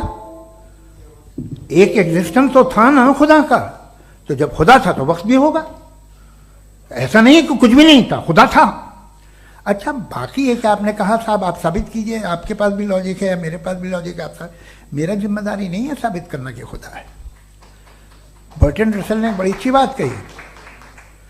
बर्टन रसल ने बड़ी अच्छी बात कही। मैं आपसे अगर ये दावा करूं कि एक चाय की केतली मरीख के चारों तरफ घूम रही है, मार्स के चारों तरफ, तो यह आपका काम नहीं है कि आप साबित करें कि कोई चाय की केतली नहीं है।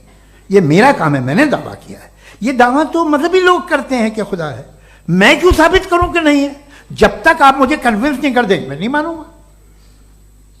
आपकी जिम्मेदारी है, मेरी जिम्मेदारी नहीं है।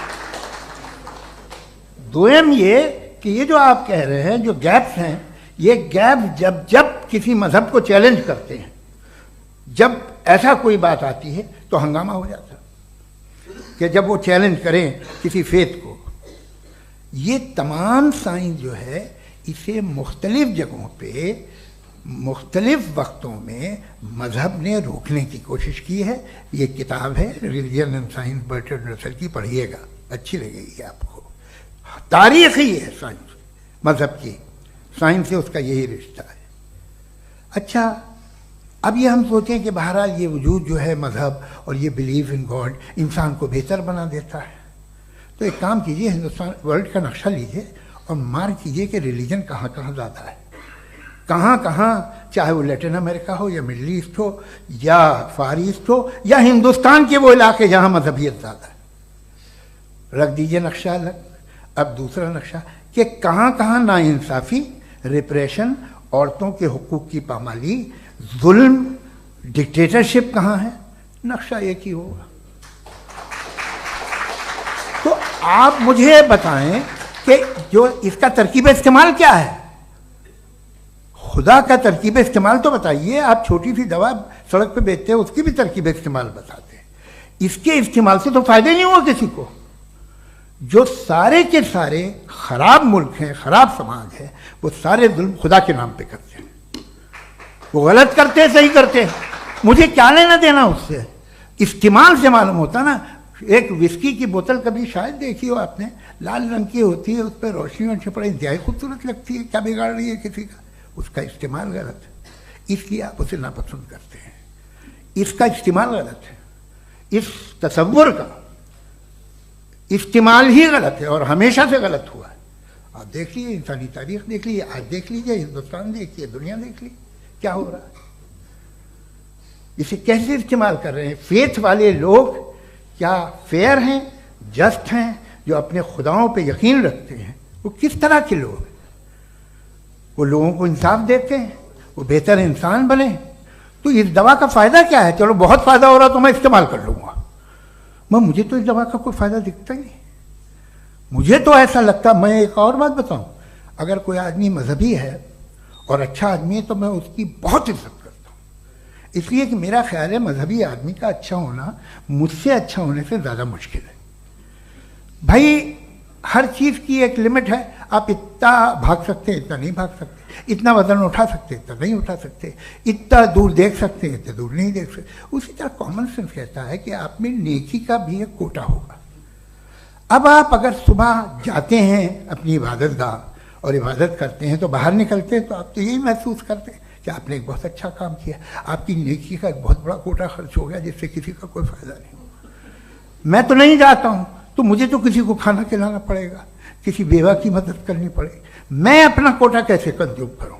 आप अपना कोटा, सारे मजहबी लोग इंतहाई यूजलेस कामों में यूज करते हैं। उसके बाद भी अगर आप में बच्ची है थोड़ी सी शराफत, तो भाई वाह क्या बात है।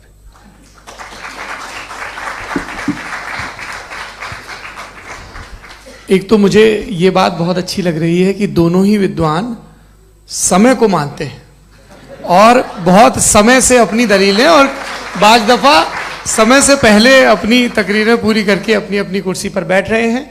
ये इस आर्ग्यूमेंट का राउंड 2 पूरा हुआ। अब रिबटल का राउंड 2 है और उसके बाद क्रॉस एग्जामिनेशन होगा। नहीं, आपका आर्ग्यूमेंट हो गया सर। हमारे यहाँ स्कूल के सिलेबस में पंच परमेश्वर कहानी पढ़ाई जाती है, प्रेमचंद जी की लिखी हुई। आप निश्चिंत रहिए, आपके कोई राउंड में मिस नहीं होने दूंगा। रिबटल का राउंड 2 मुफ्ती शमाइल नदवी साहब।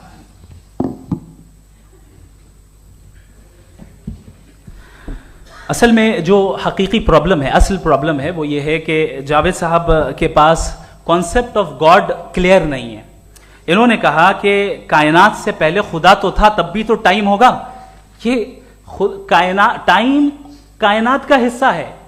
हम खुदा, उस खुदा को मानते हैं, नेसेसरी बीइंग का टाइमलेस होना जरूरी है, चूंकि वो टाइम का क्रिएटर है। जब उसने टाइम को क्रिएट किया तो वो खुद टाइम पे कैसे होगा? उसने जब स्पेस को क्रिएट किया तो खुद स्पेस में कैसे होगा? अगर वो टाइम एंड स्पेस को पहले से ही उसका पाबंद है तो फिर किस चीज को उसने क्रिएट किया? लिहाजा ये सवाल गलत है कि खुदा था तो टाइम होगा। बिल्कुल नहीं, टाइम के पाबंद हम है, खुदा नहीं है। हम फिजिकल वर्ल्ड से ताल्लुक रखते हैं, वो मेटाफिजिकल रियलिटी है। दूसरी चीज इन्होंने मिसाल दी कि चाय की केतली हवा में घूम रही होगी, और पता नहीं शायद वो बर्टन रसल का उन्होंने हवाला दिया। बहरहाल यही प्रॉब्लम है। प्रॉब्लम यही है कि हम चीजों के दरमियान डिफरेंशिएट नहीं कर पाते हैं। ये जो आपने मिसाल दी ये इमेजिनेशन है, और मैं जो साबित कर रहा हूं वो लॉजिकल नेसेसिटी है। आप इमेजिन करने आए तो कुछ भी करें, जुपिटर में पिंक एलिफेंट होगा, यूनिकॉर्न होगा, करें, उससे कायनात पे क्या फर्क पड़ता है? उससे आप लॉजिकल नेसेसिटी साबित नहीं कर सकते। मैं तो उस प्राइम कॉज की बात कर रहा हूं, उस नेसेसरी बीइंग की बात कर रहा हूं जिसके बगैर इस कायनात का एग्जिस्टेंस मुमकिन नहीं है। दूसरी चीज, मजहब को साइंस चैलेंज करती है वगैरह वगैरह, ये हमारा टॉपिक ही नहीं है। मैं इस पे बात करूंगा तो फिर मेरा वक्त चला जाएगा। मजहब के ऊपर चूंकि हमारी डिस्कशन नहीं है, साइंस को मजहब और बिलखुसूस मैं और हमारा वर्ल्ड व्यू कम अज कम साइंस को पीछे नहीं करता है, साइंटिज्म की मजम्मत करता है। इसकी वजाहत मैंने पहले कर दी। दूसरी चीज इन्होंने कहा वर्ल्ड का नक्शा लीजिए, वर्ल्ड मैप लीजिए, दो अलग अलग जगह की। हजरत, मैंने ये होमवर्क किया था और मैंने मिडिल ईस्ट का एक नक्शा लिया और यूरोप का एक नक्शा लिया, ये मजहबी इलाका और ये लिबरल और एथीस्ट इलाका। मुझे पता चला कि सबसे ज्यादा रेप केसेस जो हैं वहां पर है।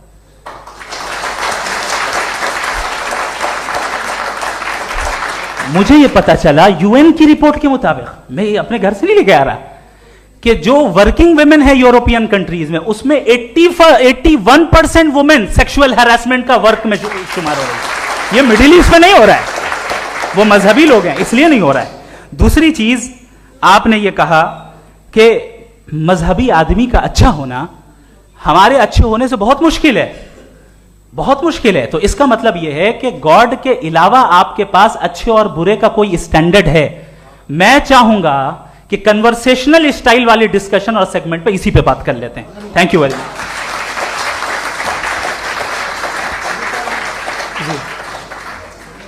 ये रिबटल का राउंड 2 है, आपके पास 5 मिनट का वक्त है और इसके बाद क्रॉस एग्जामिनेशन शुरू करेंगे। आप चाहें तो जो इन्होंने सवाल पूछे उनके जवाब आप रिबटल में भी दे सकते हैं। जी जी, देखिए पहले तो ये बात कि ये मिसाल गलत नहीं है, गलत है। इन्होंने पहले ही हमको डिसार्म कर दिया, कह लिया अकल से मामला सॉल्व नहीं हो सकता, लॉजिक से आप पहुंच नहीं सकते, ये एक मेटाफिजिकल चीज़ है। मेटाफिजिकल अजीब सा लफ्ज़ है, ठीक से किसी को माने नहीं मालूम इसके, तो ऐसा लगता है कुछ बड़ी चीज़ है। अरे भाई क्या होता है मेटाफिजिकल, बताओ, खड़ी हो। ये एक लफ्ज़ है जो कहीं भी इस्तेमाल हो जाता है। जब आप एक बात कर रहे हैं और आप मुझसे बहस कर रहे हैं तो मुझे मेटाफिजिकल मत बताइए, आप लॉजिकली मुझे प्रूव किए। और अगर लॉजिकली आप नहीं बात करते साहब ये मेटाफिजिकल है, तो फिर हम आप बात क्या कर रहे हैं? मेरा आपका किस ज़बान में कॉन्वर्सेशन हुआ? और ये कहना कि वक्त पहले नहीं था, तो फिर क्यों कहते हैं ये हमेशा से और हमेशा रहेगा? हमेशा वक्त है, तो आप कैसे कहते हैं वो हमेशा से है और हमेशा रहेगा? हमेशा का मतलब है कोई वक्त, अगर वक्त ही नहीं है तो हमेशा कैसे? बाहर वो रहेगा। अब मैं ये देखता हूँ, आपने कहा ना कि वहाँ रेप ज़्यादा होते हैं, तो हम एक बात देखते हैं कि ये दुनिया जिस पे वो कादर मुतलक है, जिसकी मर्जी के बगैर पत्ता भी नहीं हिलता, ओमनीपोटेंट है, ये दुनिया चल कैसे रही है? और इस दुनिया का हाल क्या है? 45,000 बच्चे जो 10 साल की उम्र से कम थे वो गाजा में मरे।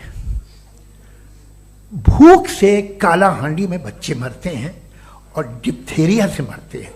डिप्थेरिया अजीब मर्ज है, गले में जाली बनना शुरू होती है, बच्चा नीला हो जाता है, गरीब का बच्चा, इसलिए कि उपास इलाज नहीं। ये कादर मुतलक है, जो चाहे कर दे। इससे आप दुआएं मांगते हैं हमारी, ये काम कर दे वो कर दे, तो इसका मतलब डे टू डे लाइफ में वो इंटरफेयर करता है और ये देख रहा है वो। अगर वो वाकई भी है फॉर डिस्कशन सेक, तो मैं जब दुनिया देखता हूं तो मेरे दिल में उसके लिए कोई इज्जत नहीं पैदा होती। ये क्या कर रहे हो तुम पूरे ऑल पावरफुल हो, ओमनीपोटेंट हो, ओमनी प्रेजेंट हो। तुम तो वहां गाजा में रहे होगे ना, तुम हर जगह हो। तुम देख रहे थे कि बच्चे की कैसे धज्जियां उड़ रही, तुम देख रहे थे और तुम चाहते हो मैं तुम्हारी परस्तिश करूंगा, तुम हो भी। अरे यार, इसके अच्छे तो हमारे चीफ प्राइम मिनिस्टर हैं, कुछ तो ख्याल करते हैं। कमाल है, आप किसकी इबादत कर रहे हैं? अगर वो है भी, ये दुनिया नाइंसाफी से, जुल्म से, जबर से, तशद्दुद से भरी हुई है। और आप ये मत कहिएगा कि वो देख रहा है और वो बताएगा एक दिन। अगर वो देख रहा है और इंटरफेयर नहीं करता तो आप दुआ क्यों मांगते? आप कहते हैं मेरा ये काम करा दे, इसके मतलब है वो दखल दे सकता है, वो आपको नौकरी दिलवा सकता है, भले दूसरे आदमी को न मिले, मगर आपका काम कर देगा चूंकि आपने दुआ मांगी है। तो जब वो आपको नौकरी दिला सकता है, लड़की की शादी कर सकता है, बेटे को ग्रीन कार्ड दिलवा सकता है, तो कम से कम ये जो मर रहे हैं बच्चे, इनको रोक दे, कुछ तो करे। मुझे तो दुनिया में, इस दुनिया का कोई मालिक है, इसका ओमनीपोटेंट कोई रूलर है, और ये दुनिया ऐसी चल रही है। मैं तो चाहूंगा कि भाई ना हो, अगर हो तो बड़ी शर्मिंदगी की बात है। शुक्रिया।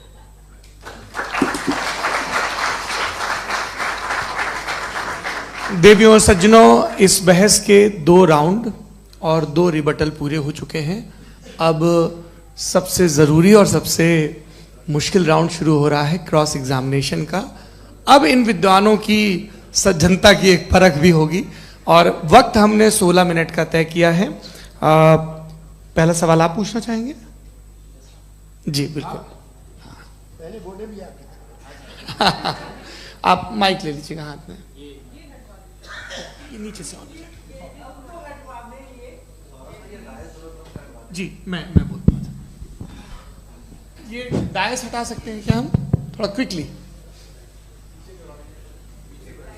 डायस पीछे कर दीजिए बस थोड़ा सा, है, ताकि ये जो दाएं बाएं लोग बैठे हैं, इसे हटा ही दीजिए। अब हम वहां तो जाने वाले नहीं। आराम से आराम से दोनों तरफ से हटा दीजिए।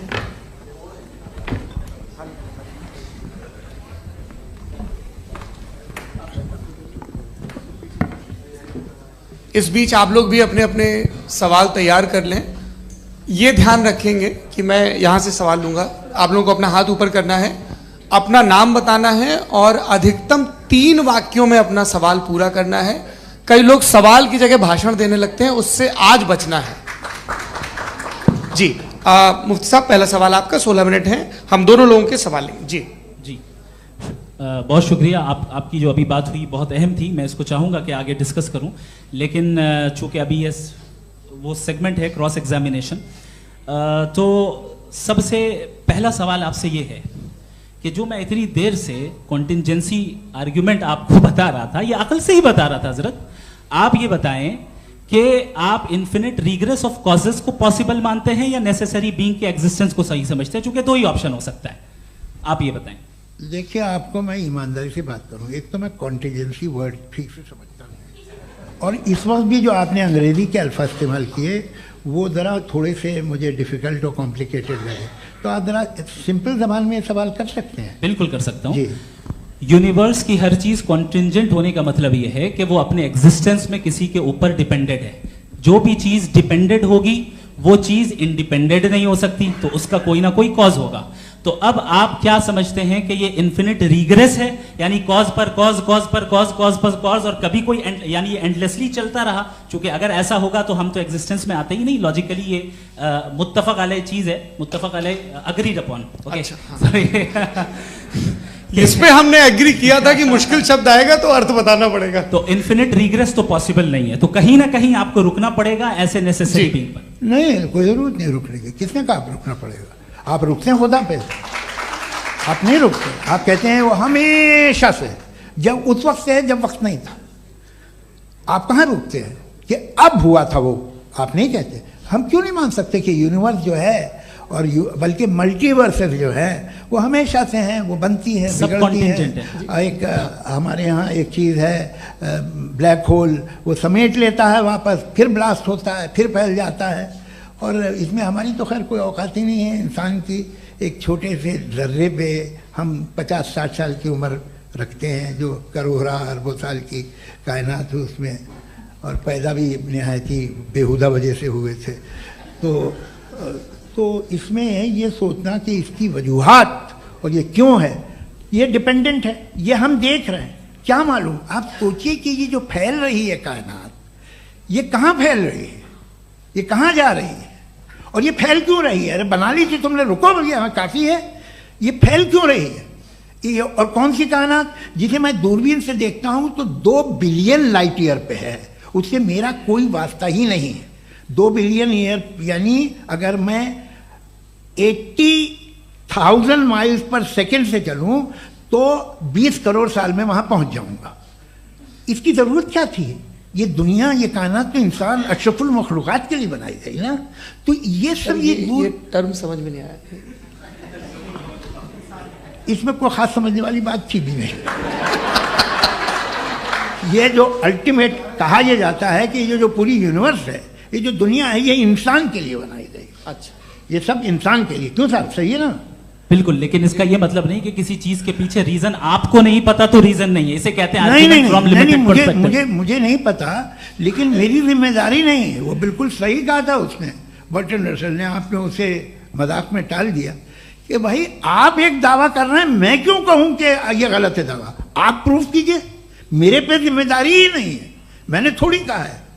आप प्रूफ कीजिए कि ये सही है। आप आर्ग्यूमेंट ऑफ कंटिंजेंसी आप का जवाब कोई ही नहीं दे सवाल रहे हैं। पूछना चाहेंगे? है? आप सवाल पूछना चाहेंगे मुफ्ती साहब से? क्योंकि ये क्रॉस एग्जामिनेशन का दौर है। आप जैसे पहले बोल रहे थे फेथ को लेके कुछ। मैं ये पूछना चाहूँगा कि खुदा ने जो भी रेवलेशन किए हैं, एक मज़हब के नहीं, बहुत से मज़हबों में किए हैं। अलग अलग रेवलेशन है, कहीं कुछ एक बातें हैं, कॉन्ट्रडिक्शन भी है आपस में। कहीं कुछ आप कर सकते हैं, कहीं कुछ नहीं कर सकते। ऐसा नहीं है कि सबकी कोड ऑफ मॉरल एक है। तो ये किस्सा क्या है? अब आप ये देखिए कि मुझे कभी कभी लगता है कि ये जो फुटबॉल फाइनल होता है, लाखों लोग होते हैं, फिर वो टीवी कवर कर करोड़ों लोग, अगर उसमें खुदा की एक बूमिंग आवाज़ आ जाती, मैं गॉड हूँ, तो सारे लोग अभी सुन लेते और टीवी पे भी सुन लेते, किस्सा खत्म होता। ये इतनी राजदारी क्या है कि तुम सामने कुछ तो सबूत दे दो हमें सॉलिड। ये कह साहब ये यूनिवर्स कैसे बनी, इससे मसला क्या हल होगा? मैं पूछूंगा आपसे खुदा कैसे बना? क्यों नहीं पूछूंगा कैसे बना?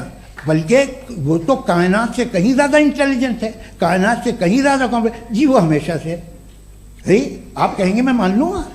अच्छा, दोयम वो कादिर मुतलक, यानी कादिर मुतलक का मतलब ओमनीपोटेंट, वो जो चाहे कर सकता है। आपको नौकरी दिलवा सकता है, आपकी अच्छी जगह शादी करवा सकता है, आपके पड़ोसी का मुकदमा हरवा सकता है, आपको जिता सकता है, सब काम करता है। थोड़ा सा माइक क्लोज जी। वो इस दुनिया को चला कैसे रहा है?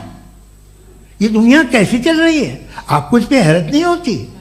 या क़यामत के बाद कभी एक जस्टिस होगा, जब ये बच्चा मर चुका होगा, जिसकी धज्जियाँ उड़ गई बम से, इसको इंसाफ मिलेगा तब? अच्छा, अब जवाब दूं? हाँ दीजिए। मैं वही इसीलिए आप ही की तरफ आता। सबसे पहले आपने रेवलेशन और स्क्रिप्चर्स की बात की, इस पे मैं बात कर सकता हूं, लेकिन आज नहीं करूंगा चूंकि वक्त कम है। कभी और इस पे डिस्कस करेंगे, मैं तैयार हूं उस पे भी बात करने के लिए। ये अभी से राउंड 2 की भूमिका तय हो रही है। Does God exist round 2? जी, चूंकि आज गॉड के एग्जिस्टेंस पे बात है, तो मैं उसी के रिलेटेड जो है आपके सवालात को एंटरटेन भी करूंगा और मैं भी पूछूंगा। आपने कहा कि आपने साबित ही नहीं किया, जबकि आर्ग्यूमेंट ऑफ कॉन्टिजेंसी बुनियादी आर्ग्यूमेंट है। आप मुझे कॉन्टिजेंसी का मतलब बताइए, आपका मतलब क्या? कॉन्टिजेंसी कॉन्टिजेंसी का मतलब यह हुआ कि हर वो वजूद जो किसी भी चीज का पाबंद है, हर वो वजूद या हर वो चीज जो अपने एग्जिस्टेंस में किसी भी चीज के पाबंद है और उससे बाउंड है, उसको उसकी जरूरत है, उस पर डिपेंड करती है, तो जाहिर सी बात है कि उसका कोई ना कोई कॉज होता है। ये तो अक्ल की बात है। ये आप रीजनिंग की बात करते हैं, मैं वही कर रहा हूं। दूसरी चीज आपने ये बात कही कि इतने बिलियन लाइट ईयर्स दूर है, उसका मेरा क्या लेना देना। फिर मेरे ख्याल से आपको ये नहीं कहना चाहिए I think therefore I am an atheist. आपको सोचना चाहिए, सिर्फ आप एक लिमिटेड दायरे में रहकर नहीं सोचें, बल्कि बाहर निकलकर सोचें। आपने तीसरा सवाल किया, आपने 2-3 सवाल एक साथ। ऐसी बातें ना कीजिए, कुछ लोगों को इतराज हो जाएगा आप पे कि आप कुछ भी सोचिए। ये इजाजत आपको है नहीं, मुझे है।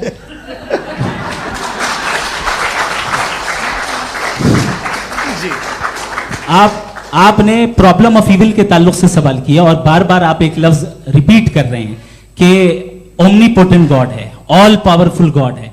यही तो दरअसल समझना है कि गॉड का कॉन्सेप्ट क्या है। प्रॉब्लम ऑफ इविल जो है, प्रॉब्लम ऑफ इविल दर हकीकत 2 असम्पशंस पर कायम है। अगर आप इन 2 असम्पशंस को समझ जाएं तो ये प्रॉब्लम नहीं रहेगी, आर्ग्यूमेंट आपको समझ में आ जाएगी कि ये कोलैप्स कर जाता है। पॉइंट नंबर 1, यानी जो आपका सबसे पहला फॉल्स असम्पशन है कि गॉड मर्सीफुल है, ओमनीपोटेंट है, दुनिया में जुल्म हो रहा है। लेकिन आपको यह समझना चाहिए कि हमारे वर्ल्ड व्यू के मुताबिक गॉड सिर्फ ओमनीपोटेंट और सिर्फ मर्सीफुल नहीं है, बल्कि वो ऑल वाइज भी है और वो ऑल नोइंग भी है, उसके हर काम के पीछे हिकमत और विजडम है। ये कोई जरूरी नहीं है कि वो हिकमत और विजडम आपको समझ में आए या मुझे समझ में आए।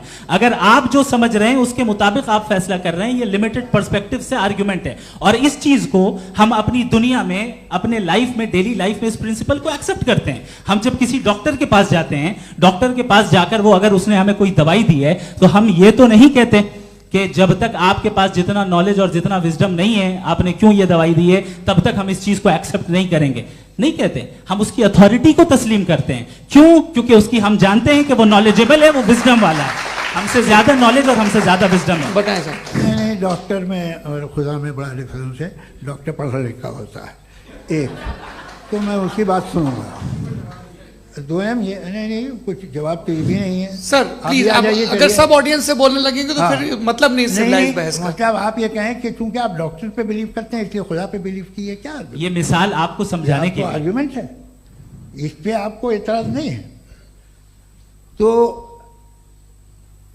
सिंपल बात ये है कि मैं अगर ये यकीन कर लूँ कि एक ओमनीपोटेंट, उसकी मसलहत है, ये जो बच्चे मर रहे हैं ये मसलहत है उसकी, मुझे नहीं चाहिए थी मसलहत। उसकी मसलहत नहीं, यही तो समझना है, मतलब एक्सपीरियंस। अच्छा, इस आपने अभी मेरी बात पूरी सुनी नहीं। मैंने कहा आपका पूरा आर्ग्यूमेंट दो फॉल्स असम्पशंस पर है। एक फॉल्स असम्पशन मैंने बता दिया, दूसरा फॉल्स असम्पशन ये है कि इस दुनिया में इविल के होने का कोई गुड रीजन नहीं है, जबकि हमारे पास बाज रीजंस मौजूद हैं, हमारे पास बाज वजूहात मौजूद हैं। अगर इस दुनिया में इविल ना हो तो आप गुड को डिफाइन कैसे करेंगे? अगर जुल्म ना हो आप इंसाफ को समझेंगे कैसे? अगर तारीकी ना हो तो आप लाइट को समझेंगे कैसे? बहुत अच्छे। अभी और सुन लें, अभी और बाकी है। ये तो बात बहुत पसंद आई साहब मुझे कि जब तक रेप ना हो तब तक औरतों की इज्जत का ख्याल आपने मेरा जवाब पूरा सुना ही नहीं। जब तक के बच्चों का कत्ल ना किया जाए तब तक आपको बच्चों की मासूमियत की इज्जत। आपने पूरा जवाब सुना ही नहीं। क्या बात है, क्या आपने नुक्ता निकाला? आपने पूरा जवाब सुना ही नहीं। आप सुन लें, मेरी बात सुन लें। ये मैंने आपको एक चीज बताई। दूसरी चीज, इस दुनिया में हम आए हैं टेस्ट के लिए, हमारा टेस्ट हो रहा है और हर इंसान का अलग अलग अंदाज में टेस्ट होता है। और इस दुनिया में अगर इविल मौजूद है तो वो इविल जरिया है हमारे अंदर ह्यूमन नोबल क्वालिटीज को डेवलप करने का और अलग अलग फील्ड में प्रोग्रेस करने का। और अगर हमारे अंदर और इस दुनिया में इविल नहीं होता तो बताइए टेस्ट का मतलब क्या होता? अगर मैं अपने स्टूडेंट को एमसीक्यूज दूं और उसमें सिर्फ राइट आंसर लिख कर दे दूं और कहूं तुम्हारा टेस्ट हो गया, ये मीनिंगलेस है। इस दुनिया में अगर हम टेस्ट के लिए आए हैं तो जाहिर है गुड एंड इविल दोनों मौजूद है। तो अगर गुड एंड इविल दोनों मौजूद है तो ये इविल भी खुदा का बनाया हुआ है? जी हाँ, खुदा का बनाया हुआ है। लेकिन अच्छा, चलो अच्छी बात। जी बिल्कुल, तो बिल्कुल खुदा ने बनाया। अभी तो ये है कि जो मेजॉरिटी है दुनिया में वो इविल है, तो ये खुदा एक्चुअली इविल के साइड पे लग रहा है मुझे। बिल्कुल भी मैं बता मेजॉरिटी में तो वो है। क्या बात कर रहे हैं भाई आप? मैं बहुत कोई भी जो मुंसिफ होगा, चाहे आपका अपना घर हो जिसके आप सबसे बड़े हैं, चाहे आपकी ऑर्गेनाइजेशन हो जो आप चलाते हैं, वहां पर आप इविल रखेंगे साबित करने को कि बाकी लोग शरीफ हैं। मेरी बात सुन, क्या ये आर्ग्यूमेंट ही गलत है? अगर कि जब तक के कोई इविल नहीं होगा तब तक के शरीफ आदमी शरीफ नहीं लगेगा। अगर एग्जामिनर गलत ऑप्शन दे रहा है तो एग्जामिनर इविल नहीं हो गया, जो गलत ऑप्शन को सेलेक्ट कर रहा है वो फेल होगा। क्रिएटर ने इविल को बनाया है लेकिन वो इविल नहीं है। अच्छा सुनिए मेरी बात, लेट मी कंप्लीट सर। जी जी। क्रिएटर ने इविल को बनाया है टेस्ट के लिए, वो इविल नहीं है। इविल वो होगा जो उसे इख्तियार करेगा। छुरी को बनाने वाला गलत नहीं होता है, छुरी का गलत इस्तेमाल करने वाला गलत होता है। रेप को कैसे गलत इस्तेमाल करते हैं? रेप इंसान के फ्री विल का नतीजा है। ये रेप कैसे गलत इस्तेमाल होता है? ये मुझे अब सुन लें, गलत इस्तेमाल होता है। हाँ मैं बता रहा हूँ ना, कैसे गलत? मैं बता रहा हूँ कि जो इविल इस दुनिया में मौजूद है उसके कई सारे तरीके हैं। एक तरीका इंसान का अपना फ्री विल है। अब अगर कोई रेपिस्ट रेप कर रहा है तो इसका गॉड का कसूर नहीं है, वो अपने फ्री विल का गलत इस्तेमाल कर रहा है, उसको सजा मिलनी चाहिए। अच्छा, और उसी के लिए जहन्नम बनाई गई है। ये फ्री विल का भी बड़ा चक्कर। आप जब कोई बुरा काम करते हैं या कोई बुराई होती है तो ये कहा जाता है कि ये फ्री विल है। 7 billion free wills are moving on this planet. 7 billion free will. और एक आदमी अपनी फ्री विल से मुझे कत्ल कर दे तो मैं खुदा की मर्जी से मरा हूं कि इसकी फ्री विल की वजह से? मेरी मौत खुदा के हाथ है या ये फ्री विल वाले के हाथ है? खुदा ने फ्री विल का निजाम बनाया है और उस निजाम का गलत इस्तेमाल करके कोई आपको मार रहा है, इस्तेमाल करके मेरा कत्ल कर देता है। अब मेरी मौत का जिम्मेदार कौन है? वो इंसान जिम्मेदार है। वो इंसान। जी। तो ये कहना कि और उसको सजा मिलेगी। तो अब आप आगे चलिए कि ये तय करना कि अल्लाह ही या खुदा, सॉरी अल्लाह ने, खुदा ही जिंदगी देता है, खुदा ही मौत देता है, ये गलत है। बिल्कुल गलत नहीं है। हाँ, नहीं, निजाम उसी ने बनाया फ्री विल का, निजाम मौत और हयात को उसी ने बनाया। You are contradicting yourself. अभी आपने कहा कि एक आदमी ने फ्री विल से आपको मार दिया, इसमें उसे फ्री विल दी गई थी, उसने गलत इस्तेमाल किया। 7 billion free wills are moving on this planet, और आप चाह रहे हैं कि मैं सिर्फ खुदा का ध्यान करूं। ये 7 बिलियन फ्री विल्स को मुझे लुक आफ्टर करना पड़ेगा कि नहीं? ये तो तबाहियां कर रही हैं और तबाहियां ज्यादा हो रही हैं। बिल्कुल। तो अगर आप बताएं अगर खुदा नहीं है फॉर एग्जाम्पल, तो आप इविल को कैसे डिसाइड करेंगे? यानी how can you define evil objectively without God? देखिए, दुनिया में 2 तरह के जानवर हैं, एक जो अकेले रहते हैं जंगल में और एक जो ग्रुप्स में रहते हैं। ग्रुप में जो भी रहेगा, चाहे वो आपका फाउंडेशन हो, चाहे कोई क्लब हो, चाहे कोई पॉलिटिकल पार्टी हो, चाहे कोई यूनिट हो, उसमें आपको इंटरैक्ट करने के रूल बनाने पड़ेंगे। यानी लोग तय करेंगे। लोग तय करेंगे। अगर लोगों ने ये तय किया कि किसी का रेप करना सही है, आप जस्टिफाई करेंगे? नहीं, आपका फाउंडेशन तो ये हो गया ना कि लोग ही विल डिसाइड करेंगे। नहीं, अरे दुनिया में ऐसे ग्रुप्स हैं जो रेप को जायज मानते हैं सर्टेन हालात में। मैं डिटेल में नहीं जानूंगा, आप भी जानते हैं। ये जो आईसिस वाले थे, इन्होंने क्या किया था, तो उन्होंने क्या किया उसका खुदा से कोई ताल्लुक नहीं है सर। मैंने सिंपल सवाल किया कि इविल को आप डिफाइन करते कैसे हैं? आइए वापस आइए जी।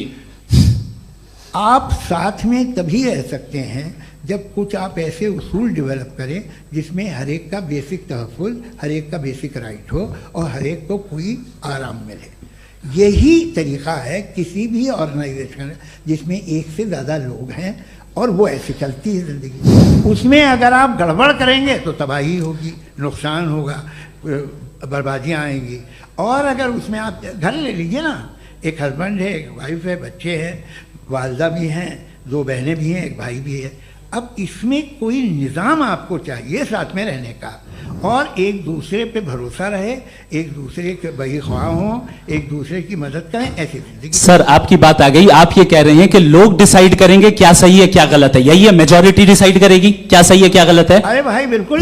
मेजॉरिटी अगर ये कहे कि नाजी जर्मनी के साथ जिस तरह मेजॉरिटी थी कि जेनोसाइड करना सही है, आप जस्टिफाई करेंगे? उस वक्त आपका ये सवाल सिर्फ उसके बाद क्लोजिंग। हाँ, उस वक्त प्लेनेट पे जो लोग थे, उनमें कितने लोग हिटलर को सही समझते? अच्छा, प्लेनेट की मेजॉरिटी तय करेगी, सोसाइटी की नहीं। प्लेनेट की मेजॉरिटी गॉड के एग्जिस्टेंस को सही मानती है, आप क्यों नहीं मानते? ये हेलो ये क्रॉस क्वेश्चन का राउंड यहां पर समाप्त होता है। और ये बड़ा अच्छा है कि इस तरह से फ्रेगमेंट कर दिया गया है ताकि जो मरकरी ऊपर जा रहा है नीचे जवाब दे दूं। जी। प्लेनेट की ज्यादातर मेजॉरिटी कुछ दूसरे मजहबों के खुदा को मानती है। आप उन्हें क्यों नहीं? आप तो मेजॉरिटी की बात कर रहे हैं। अच्छा, ये क्लोजिंग आप ये कह रहे हैं इविल और गुड को डिसाइड मेजॉरिटी करेगी। मेजॉरिटी जो कर दे वो सही हो जाएगा। क्लोजिंग इसको जैसा आप ही लोगों ने तय किया है उसी फॉर्मेट को फॉलो कर लेते हैं। भाई मैंने तो भले लोगों पे एतबार किया और तब मॉडरेशन तय किया। जी, आपके पास 5 मिनट का वक्त है, क्लोजिंग आर्ग्यूमेंट है, उसके बाद हम ऑडियंस से क्वेश्चन आंसर लेंगे जावेद साहब की क्लोजिंग आर्ग्यूमेंट के बाद। ओके, बहुत शुक्रिया जी। हमारा जो टॉपिक है डज गॉड एग्जिस्ट, मैं इस पे इतने एकेडमिक तैयारी करके आया था। मुझे था कि मैंने सोचा था कि कई सारे मैं आर्ग्यूमेंट्स दूंगा, लेकिन वक्त की भी किल्लत और जावेद साहब बार बार इधर उधर चले जा रहे थे तो उसको भी थोड़ा एंटरटेन करना पड़ गया।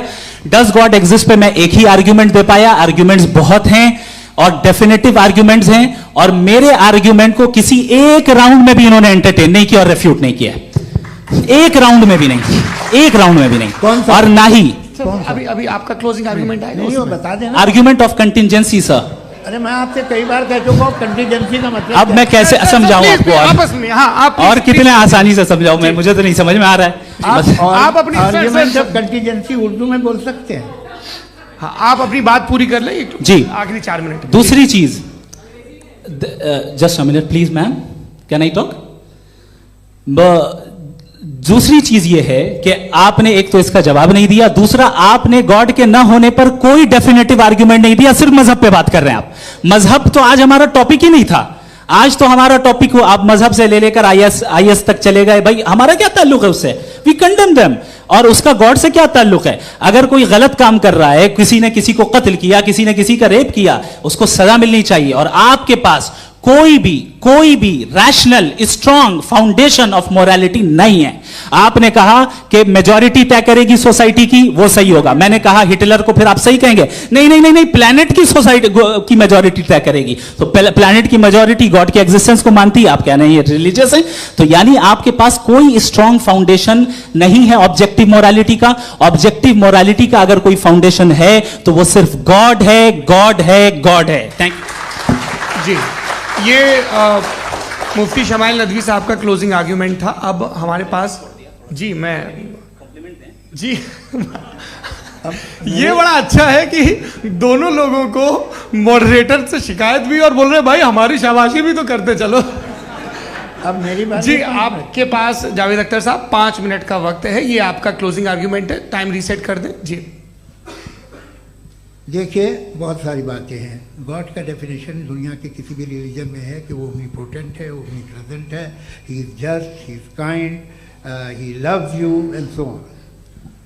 मैं जब दुनिया देखता हूँ तो मुझे कोई ऐसा सुप्रीम पावर यहाँ दिखाई नहीं देती है जो इंसान की बहबूदी के लिए कुछ कर रही हो, कमज़ोर को बचा रही हो, मदद कर रही हो, जालिम को पीछे हटा रही हो। मैं नहीं देखा, तारीख में नहीं। एक तो अगर है और ये देख रहा है तमाशा, तो उसका होना न होना बराबर है।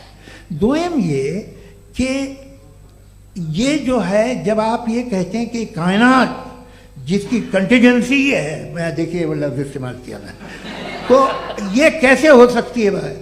और फौरन आप सरेंडर कर देते हैं कि जाहिर है कि इसका बनाने वाला तो इससे 10,000 गुना था तो कॉम्प्लिकेटेड होगा। उस पर आपके होने पे कोई इतराज़ नहीं है। उसे वो टाइमलेस है, वो पहले से था, टाइम तो बहुत बाद में आया।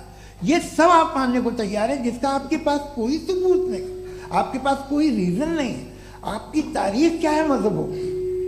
बिलीफ की, जो खुदाओं का बिलीफ है, ये कॉन्स्टेंटली गलत साबित होता रहा है। मतलब आप कहें कि अरिस्टोटल के ज़माने में तो सब जाहिल थे, वो भी इतने ही यकीन से खुदा पे यकीन रखते थे, जो अब नहीं रहा। ये भी नहीं रहेगा, आप लिख लीजिए। और इसके आसार आपको दुनिया में दिखाई देना शुरू हो चुके हैं। ये बहस क्या आज से 100 साल पहले इस तरह हो सकती थी? यहाँ तक तो आपको हम ले आए हैं। तो सर अरे इनको मदद की जरूरत नहीं भाई, ये सेल्फ सफिशिएंट आदमी है, आप क्यों इनकी मदद कर रहे हैं? Sir please. तो ये जो है तमाम बातें अपनी जगह हैं। ये एक पैकेज है।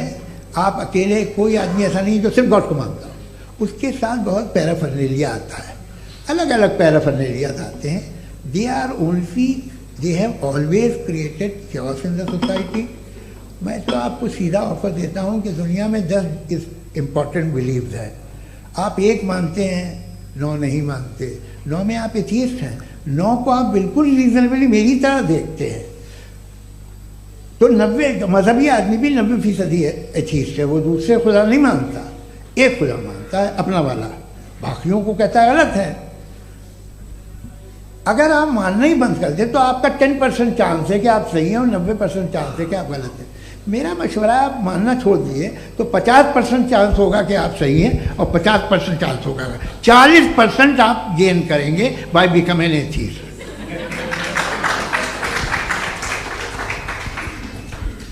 ये एक फरसूदा ख्याल है, ये ख़त्म हो रहा है। हो सकता है मेरी ज़िंदगी में ना हो, लेकिन ये हो जाएगा। जो बातें ये इनको आप मेटाफिजिकल, ये वो ऐसे रिस्पेक्टेबल टर्म दे दिए, ये तो उन लोग के हैं जिन्हें ना फिजिक्स मालूम थी ना मेटा मालूम था, ये उन्होंने आपको दिए हैं। जी बहुत शुक्रिया आप दोनों लोगों का। और अब इस बातचीत का आखिरी राउंड शुरू होगा, डज गॉड एग्जिस्ट की ये बहस मुफ्ती शमाइल नदवी और जावेद अख्तर साहब के बीच। आप लोग अपने अपने हाथ ऊपर करेंगे, मैं यहाँ से तय करूँगा और माइक हमारे पास है क्या? एक ही माइक है ऑडियंस के लिए? 2 माइक है, एक इस तरफ एक इस तरफ, ठीक है। तो जी सबसे पहले हमारी सहयोगी है मारिया शकील जी, पूछिए सवाल। थोड़ा सा रुकेंगे ताकि कैमरे का फ्रेम आप पर आ जाए, आपकी तो प्रैक्टिस है टीवी की। जी नदवी साहब, मैं खुदा को मानती हूँ, पहले मैं इसी प्रमाइस से शुरू कर रही हूँ और ये बता रही हूँ आपको, मैं मानती हूँ, लेकिन कुछ सवाल हैं जो जावेद साहब ने उठाया, उसका जवाब आपको देना चाहिए। पहला सवाल ये कि गजा में सालों से छोटे बच्चे मर रहे हैं, वो उनको अगर खुदा मर्सीफुल है, हम मानते हैं कि अल्लाह ताला में बहुत ताकत है, तो वो बच्चे क्यों मर रहे हैं? दूसरी बात ये कि अगर कंटिजेंसी की जो आप बात करते हैं, पूरे मुस्लिम ममालिक मिल करके भी उन गजा के बच्चों को क्यों नहीं बचा पा रहे हैं? क्योंकि अगर वो चाहते, क्योंकि अल्लाह ताला उन पर हुकूमत करते हैं, सब पर हुकूमत करते हैं, तो वो उनको क्यों नहीं बचा? जी थैंक यू वेरी मच। बहुत अच्छा किया आपने इस चीज को जिक्र कर दिया, मैं इसको और अच्छे से एक्सप्लेन करने की कोशिश करता हूं। देखें, जहां तक आपने कहा कि गजा के बच्चों को मारा जा रहा है, देखिए 2 वर्ल्ड व्यू है, एक एथिस्टिक वर्ल्ड व्यू, एक थीस्टिक वर्ल्ड व्यू है। बच्चे मर रहे हैं दोनों वर्ल्ड व्यू में, लेकिन हमारा वर्ल्ड व्यू कह रहा है कि रिकॉम्पेंस है, ये कह रहे हैं कि उनका मरना बेकार जाने वाला है, कोई उसका रिकॉम्पेंस नहीं है, चूंकि इनके यहां आखिरत और अल्लाह का कोई तसव्वुर या गॉड का कोई तसव्वुर नहीं है। आपने ये सवाल किया कि गॉड मर्सीफुल है, क्यों नहीं रोकता? ये मैंने बताया कि ये मिसकंसेप्शन है लोगों के दरमियान कि गॉड को सिर्फ मर्सीफुल और ओमनीपोटेंट समझते हैं। गॉड के सिर्फ यही 2 एट्रीब्यूट्स नहीं है, गॉड के कई सारे एट्रीब्यूट्स हैं, उनमें से अल हकीम भी है, उनमें से ऑल वाइज भी है, ऑल नोइंग भी है। लिहाजा अगर इस दुनिया में किसी को तकलीफ आ रही है और गॉड उसको नहीं रोक रहा है, वो इसलिए नहीं रोक रहा है चूंकि इंसानों को फ्री विल दिया गया है। ठीक इसी तरीके से अगर एक डॉक्टर किसी छोटे बच्चे को इंजेक्शन लगा रहा है, उसे तकलीफ पहुंच रही है, उसके लिमिटेड पर्सपेक्टिव के एतबार से यह गलत हो रहा है और डॉक्टर बुरा है। लेकिन जब आप ब्रॉडर पिक्चर को देखेंगी, आपके और हमारे पास सिर्फ एक पिक्सल है, हमें इतना नजर आ रहा है कि गजा में कत्ल हो रहा है, लेकिन इसके पीछे कितना रिकॉम्पेंस उनको मिलने वाला है, पूरा पिक्चर गॉड के पास है। तो एक पिक्सल से आप पूरे पिक्चर को कभी भी जज नहीं कर सकती। आप इसमें कुछ जोड़ना चाहेंगे? आपको कुछ बोलना है इसमें? भैया आपने बहुत अच्छा जस्टिफिकेशन दिया, या आप वो जो वहाँ के प्राइम मिनिस्टर इजराइल के उन्हें भेजिए, वो बहुत खुश होंगे। आप जस्टिफिकेशन दे देना कि अगर गॉड नहीं है तो बच्चे क्यों मर रहे हैं, आप बताएं। वो ये सवाल पूछ रहे हैं कि अगर आप ईश्वर का अस्तित्व नहीं मानते हैं तो उन बच्चों की मौत को आप कैसे इंटरप्रेट करते हैं? भाई ये दुनिया जो है, जो ताकतवर लोग होते हैं वो एक नाइंसाफी करते हैं। तो ये अच्छा काम है आपके नजदीक, तो नेचर नाइंसाफी पे मबनी है। अरे मेरे भाई, आप नेचर की कहाँ बात कर रहे हैं, तो इंसान की बात। तो फिर जब मैं इंसान की बात कर रहा था, आप नेचर की बात करने लग गए। क्रॉस एग्जामिनेशन नहीं, हाँ अब आप मुझे बोलने नहीं देंगे तो अलग बात है, आप बोलिए, मैं मुझे कोई जल्दी नहीं। जी नहीं, ये क्रॉस एग्जामिनेशन, मुझे बोल तो लेने दीजिए। जी बोलिए। क्या बात ये है कि ह्यूमन सोसाइटी तभी साथ में रह सकती है जब वो मोहब्बत से, एकता से, एक दूसरे के एहतराम करके रहे। इसके अलावा पॉसिबल नहीं है, अकेले तो इंसान रह नहीं सकता। वहाँ पर कुछ लोग हैं जो फाउल करते हैं, वो फाउल हमेशा से तारीख में होता आया है। आज ये हो रहा है, जो हो रहा है बहुत बुरा हो रहा है, बहुत जालिमाना है, बहुत जाबराना है। उसको आप कहें कि ये बच्चों को कॉम्पनसेशन मिल जाएगा या इसकी इंजेक्शन है, इंजेक्शन तो हेल्थ के लिए दिया जाता है। आप ये कह रहे हैं कि ये बच्चों की जो धज्जियां उड़ रही हैं ये इंजेक्शन है, ये टेस्ट है, ये टेस्ट है, और उस टेस्ट में उनको ऐसा रिकॉम्पेंस मिलेगा जो आपके तसव्वुर के बाहर है। ये आप 3 बरस के बच्चे को बारूद से उड़ा के टेस्ट ले रहे हैं। वाह, वो नहीं ले रहा है, खुदा नहीं उड़ा रहा है, इजराइल उड़ा रहा है। जी, ये तो उसको अगला सवाल लेते हैं प्रोफेसर पुरुषोत्तम अग्रवाल। मुफ्ती साहब, एक निवेदन आपसे है कि कम से कम थोड़ा सा माइक क्लोज, एक रिलीजियस और फिलॉसफिकल कर रहे मैं प्लीज। एक रिलीजियस और फिलोसॉफिकल ट्रेडिशन है जो ब्रह्मांड को यानी यूनिवर्स को ही अंतिम मानती है।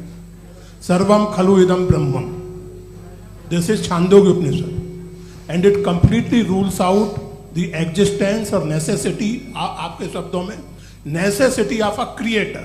The creation itself is the creator. तो एक मिनट प्लीज। दूसरा जो सवाल आपने अभी, जो आप बार बार कह रहे हैं कि भगवान विद्वान भी है वाइज, सब जानने वाला।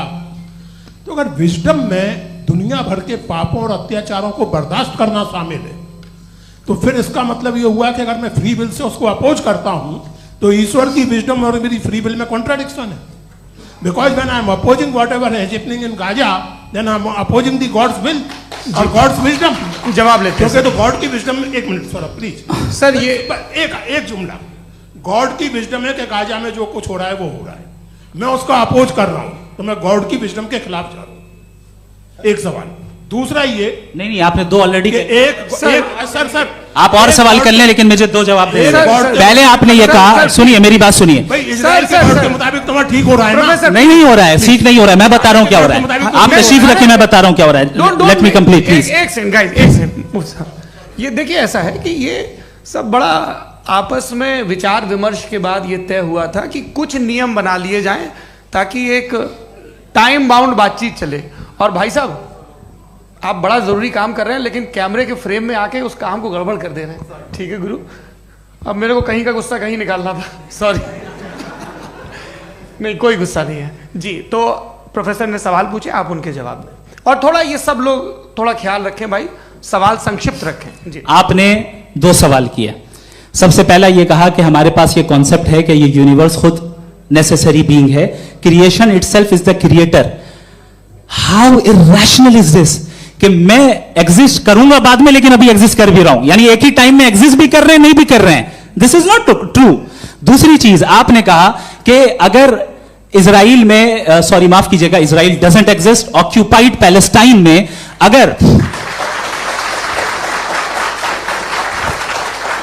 अगर ऑक्यूपाइड पैलेस्टाइन में बच्चों को मारा जा रहा है फ्री विल की वजह से और गॉड नहीं रोक रहा, ये कॉन्ट्रडिक्शन है। ये बताइए कि एक एग्जाम में एक बच्चा गलत आंसर लिख रहा है, सुनिए, एग्जामिनर चाहे तो रोक सकता है, क्यों नहीं रोक रहा है? ये कॉन्ट्रडिक्शन है, ये कॉन्ट्रडिक्शन नहीं है। माइक नहीं सर, ये आपस में जी, ये क्या आपका सवाल? माइक दीजिए। फ्री विल दिया गया है टेस्ट के लिए, अकाउंटेबिलिटी के लिए। अगर फ्री विल नहीं होता तो आप कहते हैं हमें रोबोट बना दिया गया। नॉट मिसरिप्रेजेंट माय पोजीशन, आपकी जो भी पोजीशन, मैं अपनी फ्री विल के नाते, अपने ह्यूमन विजडम के नाते गाजा में हो रही अत्याचार का विरोध करता हूं। बिल्कुल करना चाहिए। आपके हिसाब से मैं गॉड की विजडम का विरोध कर रहा हूं? बिल्कुल नहीं, जो हो रहा है गॉड की, बिल्कुल भी नहीं, बिल्कुल भी नहीं। उसका वहां पर गाजा में कत्ल होना ये इंसानों के गलत इस्तेमाल का नतीजा है, फ्री विल के इस्तेमाल का नतीजा है। गॉड इसका हुक्म नहीं देता, उससे रोकता है। यही तो मसला है ना, आपके लिए कॉन्सेप्ट क्लियर नहीं नहीं भाई, आपने तो बताया था इंजेक्शन लगाने से बच्चे को तकलीफ होती है, ये इंजेक्शन लगा। सर आप ऐसे रेटोरिक स्टेटमेंट दें तब तो कोई मसला नहीं समझते रहेंगे। This is a rhetoric statement, this is not a logical argument sir. I am sorry, I am sorry. आखिरी 30 मिनट बड़े मुश्किल होने वाले हैं जी। मुफ्ती साहब आगे बैठे हैं, इनको माइक दीजिए। हाँ तरुण, माइक आप अपने पास रखिए, आपको कैमरे का फ्रेम पता है जी। सबसे पहले दोनों को मुबारकबाद। एक सर अपना आप नाम बता दें। आप अमेरिका में शिकागो में रहते हैं, इतना मुझे याद है। बताया आपको, यासिर नदीम अलवाजदी मेरा नाम है। जावेद सर, आपसे एक क्वेश्चन है इन्फिनिट रिग्रेस के ताल्लुक से। एक हाइपोथेटिकल सिनेरियो है, मसलन अगर आप सर माइक थोड़ा सा प्लीज क्लोज रखिए जी। अगर आप शायर इसलिए हैं कि आपके कोई उस्ताद शायर थे, और वो इसलिए शायर थे कि उनके कोई उस्ताद शायर थे, और इसी तरीके से हम माजी में पीछे चलते चलते चले जाएं और कहीं ना रुके, तो माफ कीजिएगा आप कभी शायर नहीं हो सकते। लेकिन आप शायर हैं, आपका शायर एग्जिस्ट करता है, इसका मतलब ये है कि आप कहीं ना कहीं रुके हैं। तो मेरा सवाल ये है कि क्या आप इन्फिनिट रिग्रेस ऑफ कॉजेस को लॉजिकल फैलेसी मानते हैं या नहीं मानते? हाँ या ना? मैं इन्हें लॉजिकल फैलेसी नहीं मानता हूँ, लेकिन मेरा प्रॉब्लम यह है कि जब मैं नहीं मानता हूँ तो I will continue with this logic जो फैलेसी नहीं हो। आप एक जगह रुक जाते हैं जाके, आप कहते हैं ये गेंद कैसे बनी, ये जजीरा कैसे बना, ये समंदर कैसे बना, ये ज़मीन कैसे बनी, और अचानक गॉड पे जाके आपको ब्रेक लग जाता है। एक बार आप सवाल नहीं करते कि भाई इनको बनाने वाला तो इनसे भी कॉम्प्लिकेटेड होगा, वो कैसे बना, उसके बारे में आपने इत्मीनान कर लिया, वो हमेशा से है। तो अगर आप उसे हमेशा से मानते हैं तो फिर ये मान लीजिए कि कायनात हमेशा से, क्या तकलीफ? फिर हम वजूद में नहीं आते जी है? हम मौजूद नहीं। अच्छा सर क्यों नहीं होता? मैं बताऊंगा प्लीज। जैसे मैंने मिसाल दी आपके शेर, आपका शेर कभी वजूद में ना आता अगर शायर इसी तरह चलते रहता हमेशा जी। माइक मेरे ख्याल से एक इन्फिनिट रिग्रेस का कॉन्सेप्ट क्लियर नहीं हो पाया, ऐसे रहने दें, लेट्स मूव ऑन सर। ठीक है। हाँ थोड़ा सा मॉडरेटर का भी ख्याल रखें। नहीं आपने तो रखा है, आपने रखा है। यहाँ पे गौहर रजा साहब हैं, वो भी एक सवाल पूछना चाहते हैं। माइक नीचे से ऑन कर दिए नीचे।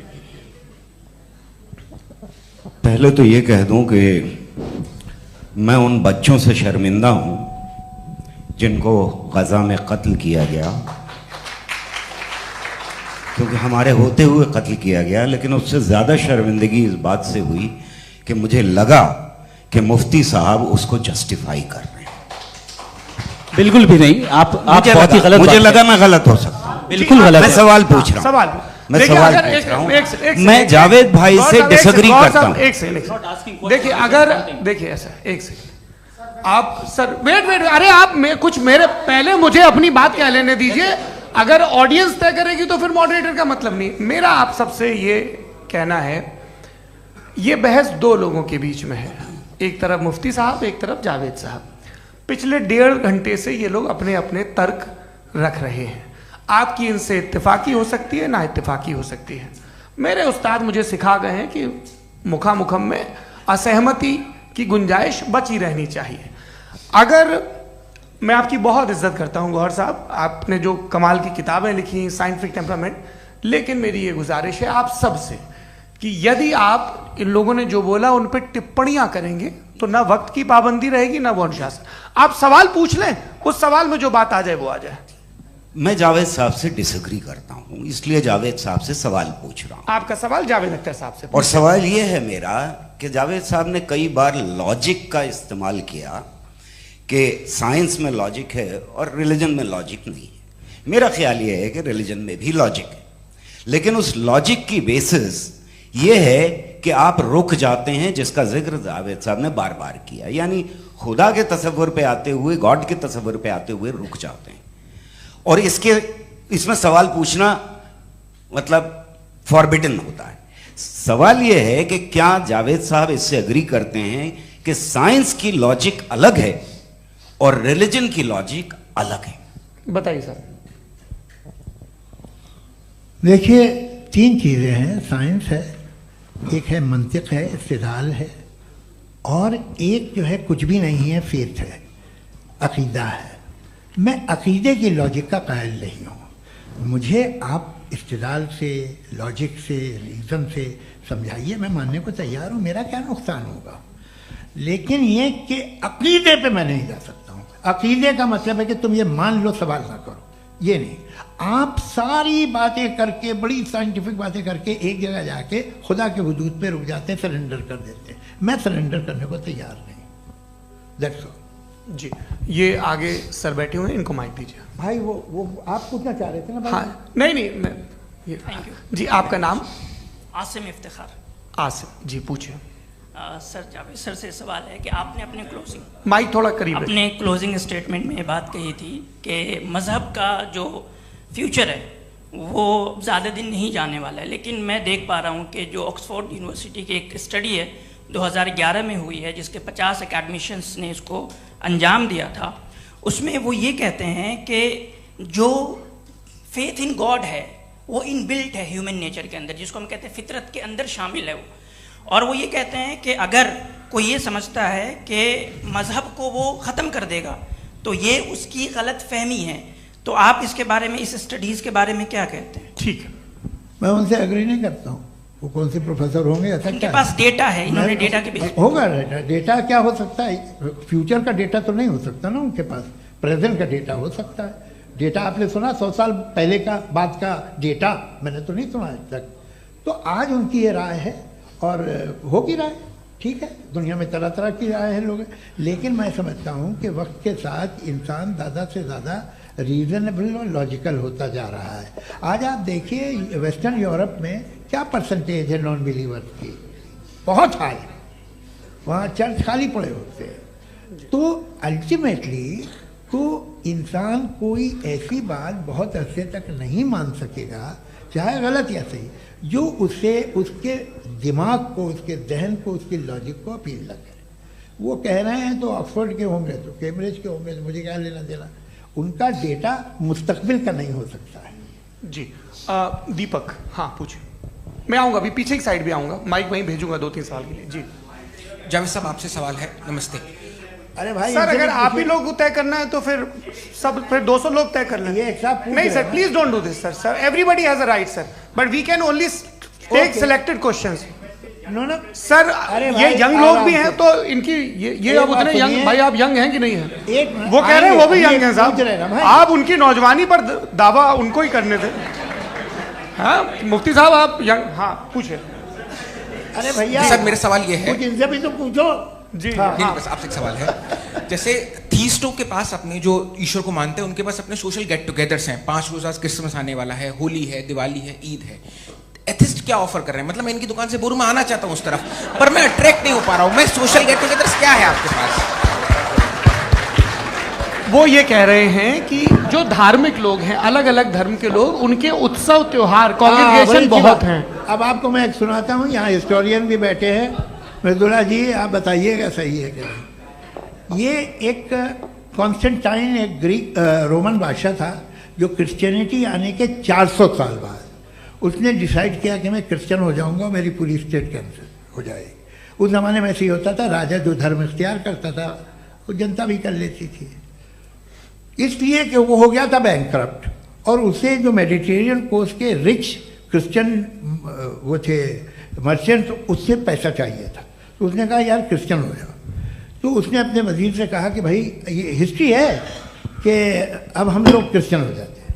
पहले सर हो जाएंगे, कोई प्रॉब्लम नहीं है, लेकिन एक प्रॉब्लम ये है कि 17 दिसंबर से 25 दिसंबर तक जो पेगन फेस्टिवल होता, जो पेगन जो फेस्टिवल होता है वो बंद हो जाएगा, इसलिए कि हम क्रिश्चियन हो गए तो होगा नहीं। तो वो बच्चों को बहुत बुरा लगेगा, पब्लिक को बहुत इंजॉय करते हैं, खासतौर से 25 को मेन डे। उसने कहा हाँ ये तो सही कह रहे हो, ये जीसस क्राइस्ट की पैदाइश कब थी? पहले साहब वो अप्रैल में थी। नहीं, कट करो, वो 25 दिसंबर को है। ये हकीकत है जी। और 400 साल बाद क्रिश्चियनिटी के अप्रैल से दिसंबर ले आए, और इसलिए कि यहाँ पेगन फेस्टिवल होता था। अब मनाते हैं आप आराम से। ये जो सारे फेस्टिवल हैं ये रिलीजन से, हर एक को एक इंटरटेनमेंट डिपार्टमेंट चाहिए होता है अपनी कंपनी चलाने के लिए। तो ये रिलीजन ने, ये सेकुलर त्योहार थे जिन्हें रिलीजन्स ने ले लिया है। ये मौसम के थे, फसलों के थे, किसानों के थे, उसको आपने लेकर रिलीजियस रंग दे दिया। ये कोई रिलीजन से थोड़ी आए आप। अच्छा हमें देखिए, हम तो मुल्द हैं, हम ईद मनाते हैं, हम दिवाली मनाते हैं, हम होली मनाते हैं, हम क्रिसमस मनाते हैं। बम्बई की फिल्म इंडस्ट्री की सबसे बड़ी होली हमारे घर में होती है, सबसे बड़ी ईद हमारे घर में होती है। वो हमारी सोशल वो है, हमारा हेरिटेज है। ऐसा थोड़ी है कि we will throw the baby along with the water. ये तो अच्छी चीज़ है, इन्हें रखो, जो बेकार है फेंक दो। जी हाँ, हेलो जी, मेरा सवाल नादवी जी से है। जैसा कि आपने बोला कि गॉड टाइम के भी परे हैं, और गॉड इतनी कॉम्प्लेक्स चीज़ है कि उसे ह्यूमन माइंड समझ नहीं सकता, और गॉड ने अर्थ पे फ्री विल भी दे दी है। तो आप अपना वक्त ज़ाया क्यों कर रहे हैं गॉड के बारे में बात करके? अपन को तो बात करनी चाहिए कि सोसाइटी को बेहतर कैसे करें। जी, मैं गॉड वही बताता है सोसाइटी को कैसे बेहतर करें। अभी मैं आपका जवाब देता हूँ।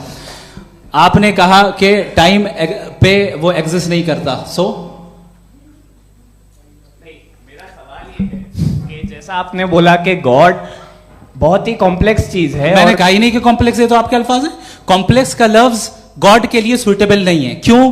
क्योंकि कॉम्प्लेक्स वो चीजें होती हैं जो ऑब्जेक्ट हो। God is not an object जिसको आप इंस्ट्रूमेंट के जरिए लेबोरेटरी में जाके टेस्ट करें, oh it's very complex. No, वो कोई कार का इंजन नहीं है। वो फिलोसॉफिकली नेसेसरी बीइंग ऐसी बीइंग है जो सिंपल बीइंग है। हाँ, आप उसको मुकम्मल तौर पे उसकी तमाम हिकमतों को जान ले और हर चीज को जान ले, ये पॉसिबल नहीं है, क्योंकि वो ऑल वाइज है, आप ऑल वाइज नहीं है, और वो खुदा है, वो आपको सारी चीजें बता दे, ये जरूरी नहीं। मेरा सवाल ये नहीं था, मेरा सवाल ये था कि जब गॉड इतना परे है इस दुनिया से कि उसने अर्थ पे फ्री विल भी दी है, हम सब ह्यूमंस की फ्री विल है, और जो सोसाइटी में हो रहा है वो अपन लोग डिसाइड करेंगे। तो अपन लोग डिसाइड नहीं करेंगे ना, अपन लोग डिसाइड नहीं करेंगे। गॉड जो है, गॉड ने वो उसकी जात, उसकी एग्जिस्टेंस टाइम एंड स्पेस से परे है, लेकिन वो हमारा टेस्ट ले रहा है, और उसी गॉड ने हमें बताया कि तुम्हें क्या करना है क्या नहीं करना है। तो जाहिर है उस गॉड की बात सुनेंगे ना हम। जी। वो पीछे एक चश्मा लगाए जो मैम खड़ी हैं, उनको दीजिए। हाँ आप जी जी बिल्कुल आएंगे। देखिए मैं कोशिश कर रहा हूँ सब तरफ जाने की। हाँ उनको दीजिए माइक जी। हेलो सर, मैं ओमनी प्रेजेंट नहीं हूँ, टाइम पाबंद हूँ और जहां तक कोशिश कर सकता हूँ करूंगा। जी अपना नाम बताइए। मेरा नाम उर्सुला है, मैं दिल्ली यूनिवर्सिटी की एक स्टूडेंट हूँ और मैं स्टूडेंट फेडरेशन ऑफ इंडिया से हूँ। मेरा सवाल मुफ्ती जी से है कि इस हॉल के इस कमरे में बैठ के हम लोग रेप की मोरालिटी के बारे में फिलोसफिकली बात तो कर सकते हैं, बट असलियत ये है कि रोजमर्रा की जिंदगी में औरतें रेप के थ्रू गुजरती हैं और हम लोग सिर्फ नंबर्स पे इस तरह नहीं देख सकते, क्योंकि कितनी औरतें हैं इन कंट्रीज में जहां पे आप बता रहे हैं कि केसेस कम हैं, जिनका एक्सेस है कि वो जाके केस फाइल कर सकें। कितनी औरतें हैं जो जिनको काम करने की आज़ादी है उन कंट्रीज में। यूरोप में ये आज़ादी आ गई, यूरोप में ये रूल्स आ गए, तो हम आज उसके बारे में बात कर पा रहे हैं। जी जवाब। आपने ये कहा कि कमरे में बंद होकर हम लोग इस पर फिलोसफिकली बात कर सकते हैं, लेकिन हकीकत में क्या हो रहा है, वो ग्राउंड लेवल पे क्या हो रहा है जो बहुत गलत हो रहा है, और वो सफर कर रही हैं। आई एग्री, बहुत गलत हो रहा है, और जो गलत हो रहा है उसको हमें रोकना है। और क्यों रोकना है, वो गलत क्यों है, हमारे पास इसका ऑब्जेक्टिव फाउंडेशन है, इनके पास उसका ऑब्जेक्टिव फाउंडेशन नहीं है। मैं ये कहना चाह रहा हूं कि जहां पे भी जुल्म हो रहा है, जहां पे भी औरत पे जुल्म हो रहा है, या उसकी इज्जत लूटी जा रही है, या उसे तकलीफ पहुंचाई जा रही है, और सिर्फ औरत नहीं, किसी इंसान के ऊपर भी जुल्म हो रहा है, तो उसके खिलाफ खड़ा होना, ये मोरालिटी हमारे पास गॉड के पास से आई है। वरना जावेद साहब तो कह रहे हैं कि जो है मेजॉरिटी डिसाइड करेगी, तो मेजॉरिटी तो कभी भी बदल सकती है। क्या आप हाँ। ये थोड़ी सी आपको गलतफहमी है। मैं अगर मेरे जुमले से ये मदना निकला या मैंने कहा, तो ये जुमला मैं वापस लेता हूँ। ये मेरा मतलब ही नहीं था कि मेजॉरिटी डिसाइड करेंगे। मेजॉरिटी डिसाइड करे तो दुनिया में बड़ी, वैसे आपने कहा था ये जुमला। अच्छा हो, मैं मान रहा हूँ, बाद में रिकैप कर लेंगे। अरे एक सेकंड, मैं अपनी एक्सप्लेनेशन दे रहा हूँ। मुनासिब बात यह है कि हम सब के सब दिल में जानते हैं कि क्या अच्छा है क्या बुरा है, हमें पता है अच्छी तरह से। जो लोग बुरे काम करते हैं उन्हें भी मालूम अच्छा क्या है। यही तो सवाल था हजरत कि फिर ये मोरालिटी आई कहां से? Cross examination. हाँ जी हाँ। मोरालिटी साथ रहने की डिजायर से आई, यानी साथ रहकर जो कुछ कह दे, जो कुछ कर दे, वो हो जाएगा? नहीं नहीं, तो आप कायदे से रह ही कर सकते हैं जब तक लोगों में मोरालिटी हो, वरना क्यास हो जाएगा। ये आपको कैसे पता? जी हमने देखा ना, जहां मोरालिटी का क्यास हो गया, हम देखते हैं। कहां पे देखते भाई? दुनिया में। आप जो ये, कह रहे हैं, आप कहीं पे अगर गलत हो रहा है, इस बहस तो के उसको बाद आप में आप देखिए, आप एपिस्टेमोलॉजी की बात कर रहे हैं, मैं ऑन्टोलॉजी की बात कर रहा हूं। मैं इस बहस के बाद आप दोनों लोगों को चाय पे होस्ट करूंगा, वहां पे क्रॉस एग्जामिनेशन कर लीजिएगा। अभी ऑडियंस का हक मार रहे हैं आप लोग भाई, सर जस्ट लोग हैं आप लोग। और ये भाई ये हाँ, उधर आएंगे, जी सर आएंगे। अच्छा सर मेरा नाम लईकुर रहमान है और मैं अलीगढ़ मुस्लिम यूनिवर्सिटी का स्टूडेंट हूँ, और जहाँ तक मुझे पता है कि sir you are also product of Aligarh Muslim University. मैं भी उसी चमन का बुलबुल। हाँ सर, तो बहुत खुशी हुई मुझे जान करके कि मैं आपसे मिलूंगा। सवाल सर, मेरा सवाल यह है, सर सैयद अलैहि रहमा का नज़रिया यह था कि खुदा के वजूद को अक़ल के दायरे में रह करके तलाश करना, न कि पूरी तौर से उसका इनकार कर देना। Sir how will you define it? नहीं, तो ये तो आप इन्हें बताइए। ये सवाल आपसे खुदा का वजूद साबित कर रहे हैं, तो सर आपने इनकार कर रखा है, इस वजह से मेरा क्वेश्चन। उन्होंने यही सर से एक सेकंड, सर सैयद ने यही कहा ना कि अक्ल से आप खुदा के वजूद को साबित नहीं कर सकते, यही कहा ना भाई। वो उन्होंने कहा कर सकते हैं और वो कर दिया गया आज। वो फोन दो। तलाश करना या साबित करना अक्ल से नहीं हो सकता। अरे सवाल तो सुन लीजिए जी। अक्ल से नहीं हो सकता है, यही कहा ना आपने। अक्ल से हो सकता है, अरे वो यही कह रहे हैं भाई, आप बता रहे हो सकता है, वो तो कुछ और। आप अगर सर देखो नौजवान फोन ले लो, वो इतनी कमाल की यूनिवर्सिटी है। अरे भाई दे दो ना जरा, एक मिनट दे दो भाई, मेरी बात सुनो, माइक पे बोलो ताकि जो लाखों लोग देख रहे हैं। माइक दे दो ना। अरे देंगे ना माइक, तुम ठहरो तो। हाँ सर, मेरा सवाल ये था कि सर सैयद अलैहि रहमा का एक नजरिया था अपना कि खुदा का जो वजूद है उसको अकल के दायरे में रह करके तलाश करना है, न कि पूरे तौर से इनकार कर देना है। ये उनका कॉन्सेप्ट था। लेकिन मेरा सवाल ये है कि आप इसको कैसे डिफाइन करते हैं, एक्सप्लेन कैसे करेंगे, मैं आपसे जानना चाहता हूँ, क्योंकि you are the product of Aligarh Muslim University. मुझे अकल के दायरे में रखे मैंने बहुत तलाश की, मुझे मिला नहीं। हाँ ये इधर उधर वो चश्मा लगाए जो, हाँ उनको दे दीजिए। जी जी फटाफट पूछिए, बस 5 मिनट है, 5 मिनट में खत्म हो रहा है। हाँ अस्सलाम वालेकुम मुफ्ती साहब। एंड मेरा सवाल जावेद अख्तर साहब से। क्या नाम है आपका? अरे भैया सब मुझे पूछ रहे हो।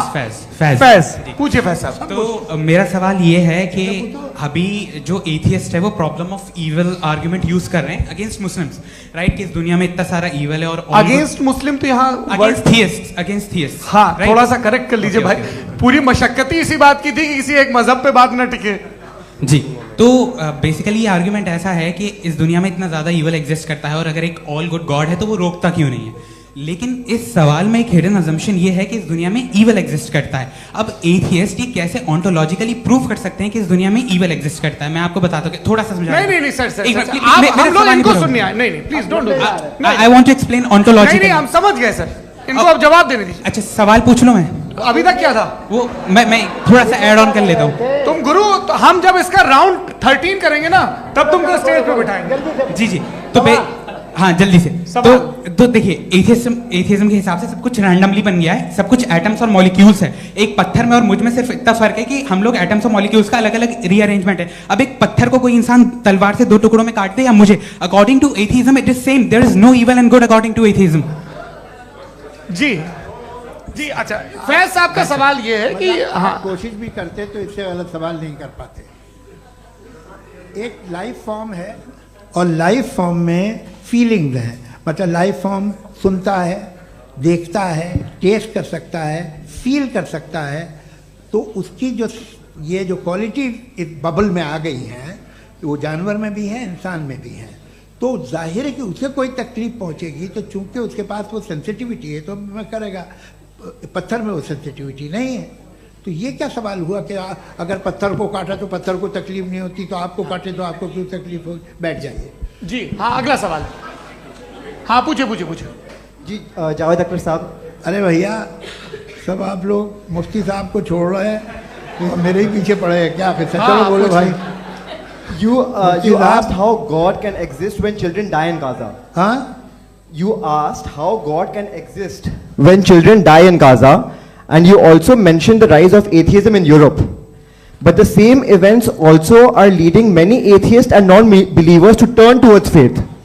How do you interpret this contradiction, where suffering pushes some away from God, yet brings others closer to belief? आपको एक बात बताऊं, दुनिया परफेक्ट तो कहीं भी नहीं है, हर जगह कुछ खामियां हैं। बेटा एक मिनट आप ही को कहेंगे, देखो वो तो कुछ खामियां, कमज़ोरियां, खराबियां सब जगह है। लेकिन अगर देखोगे ईमानदारी से कि दुनिया सबसे ज़्यादा महज़ब कहाँ है, एक आम शहरी को कहाँ हुकूक हासिल हैं, वो बोल सकता है, अपनी मर्ज़ी से काम कर सकता है, अपनी मर्ज़ी से राय दे सकता है, हुकूमत के ख़िलाफ़ बोल सकता है, बरसरे इक़्तिदार लोगों के बारे में बोल सकता है, सरमायादारों के ख़िलाफ़ बोल सकता है। तो आपको ये स्कैंडिनेवियन कंट्रीज़ में मिलेगा, वेस्टर्न यूरोप में मिलेगा। मैं नहीं कह रहा वो परफेक्ट है, बिल्कुल नहीं, वहाँ बहुत ख़राबियाँ भी हैं, परफेक्ट तो कोई नहीं। लेकिन जिन जिन मुल्कों में, लैटिन अमेरिका देखो, गल्फ देखो, वहाँ पर आपको ये ज़रूर है कि रेप नहीं होते होंगे। रेप की ज़रूरत क्या है भाई? उसको तो ख़रीद लो, घर में रखो, सड़क पर रेप करने की क्या ज़रूरत है? मगर सुनिए, मगर हकीकत ये है कि वहाँ शख्सी आज़ादी राय देने की, बोलने की नहीं है। जी ये एक आखिरी सवाल मुफ्ती साहब से। हाँ मैम, इनको माइक दीजिए। शुक्रिया। मेरा नाम मनीषा है, मैं हरियाणा से आई हूँ। मैं मुफ्ती साहब से एक बात पूछना चाहती हूँ। आप बार बार जावेद साहब को कॉन्ट्राडिक्ट तो कर रहे हैं कि आपने ये कहा, लेकिन आप भी अजम्पशंस के बेसिस पे बात कर रहे हैं। आपने खुदा के होने का कौन सा प्रूफ पेश किया है, खुदा की एग्जिस्टेंस का? अब इस सवाल को अलग रहने दीजिए, कौन एथीस्ट है कौन नहीं है। और दूसरी बात जो आपने एक छोटी सी कही थी कि ये फ्री विल का इस्तेमाल करता है इंसान अपनी, लेकिन उस फ्री विल का इस्तेमाल में मतलब खुदा ने ये दे दी सबको ये इजाजत कि वो कितना घिनौनापन और कितने ज्यादा खराब से खराब तरीके इस्तेमाल कर सकते हैं। जवाब सुनते जी। आप फ्री विल को मानती है ना, या अब कहती है कि फ्री विल नहीं है ना? मानती है ना? तो अब आपके पास इसका कोई एक्सप्लेनेशन नहीं है कि अगर एक इंसान उस फ्री विल का इस्तेमाल करके गलत काम कर रहा है और बच के अच्छी जिंदगी गुजार के निकल जा रहा है, उसका कोई रिकम्पेंस नहीं है। हमारे वर्ल्ड व्यू में जो इंसान गलत काम कर रहा है उसको भी रिकॉम्पेंस यानी उसका बुरा बदला मिलना है, और जो सही काम कर रहा है उसको सही बदला मिलना है। लिहाजा जो फ्री विल है वो इस तरीके से है कि एक लिमिटेड टाइम तक खुदा ने मोहलत दी है। ऐसा नहीं कि छूट दे दी, जो करना है करते रहो हमेशा। वक्त आएगा जब एग्जाम का टाइम खत्म होगा तब रिजल्ट आएगा, दौराने एग्जाम जबरदस्ती आपको नहीं बताया जाएगा। अरे भाई एक सेकंड, जी एक सवाल मुफ्ती साहब से मेरा, मुफ्ती साहब से जी रुक जाइए, आपसे फोन, आप इसके बाद आपसे यही रहेंगे वो। हाँ बोलिए। मैं मुफ्ती साहब एक ही सवाल करता हूँ कि अगर जो हो रहा है फ्री विल से हो रहा है और एक दिन बरोज़ क़यामत इंसाफ होगा मैशर में वगैरह वगैरह, तो दुआ क्यों मांगते हैं लोग? दुआ मांगते हैं इसके मतलब है अभी भी उसने ये डिपार्टमेंट रखा है कि मैं रोजमर्रा की जिंदगी में बिल्कुल बिल्कुल ही कैन। तो तुम कैन हो, तुम मुझे नौकरी दिला देते हो, मेरे बेटे को ग्रीन कार्ड दिला देते हो, और 45,000 बच्चे मरते उन्हें रोकते नहीं हो। नहीं तो क्या आप ये कह रहे हैं कि इस दुनिया में जालिमों को कभी पकड़ ही नहीं होती है? अरे जो भी पकड़ होगी वो बच्चे रोते हैं। बिल्कुल, देखिए मैंने अपने ओपनिंग स्टेटमेंट में यही कहा था कि जनाब जावेद साहब सिर्फ इमोशनल आर्गुमेंट देंगे। This is an emotional argument. ये छोटे मोटे इसके पीछे का रीजन मैंने बताया क्या है। देखिए मैं बार-बार यहाँ पर मंच से आप लोगों को सज्जनों इसलिए कह रहा हूं ताकि थोड़ा सा आपके कॉन्शियंस पे जोर रहे कि आपको ऑर्डर बचा के रखना है। वक्त तय हुआ था, ये वक्त पूरा हुआ, आपने इतने धैर्यपूर्वक सुना, मैं आप सबका बहुत बहुत शुक्रगुजार हूं। यदि इन दोनों विद्वानों की इच्छा होगी तो कभी हम इस बातचीत का राउंड 2, राउंड 3, यही तो देखिए खूबी है इंसान की कि बहस मुबाहसे में वो पड़ा रहता है। आप लोगों ने बड़े धैर्य का परिचय दिया, बहुत बहुत शुक्रिया। इसी के साथ ये बातचीत यहाँ पे समाप्त होती है।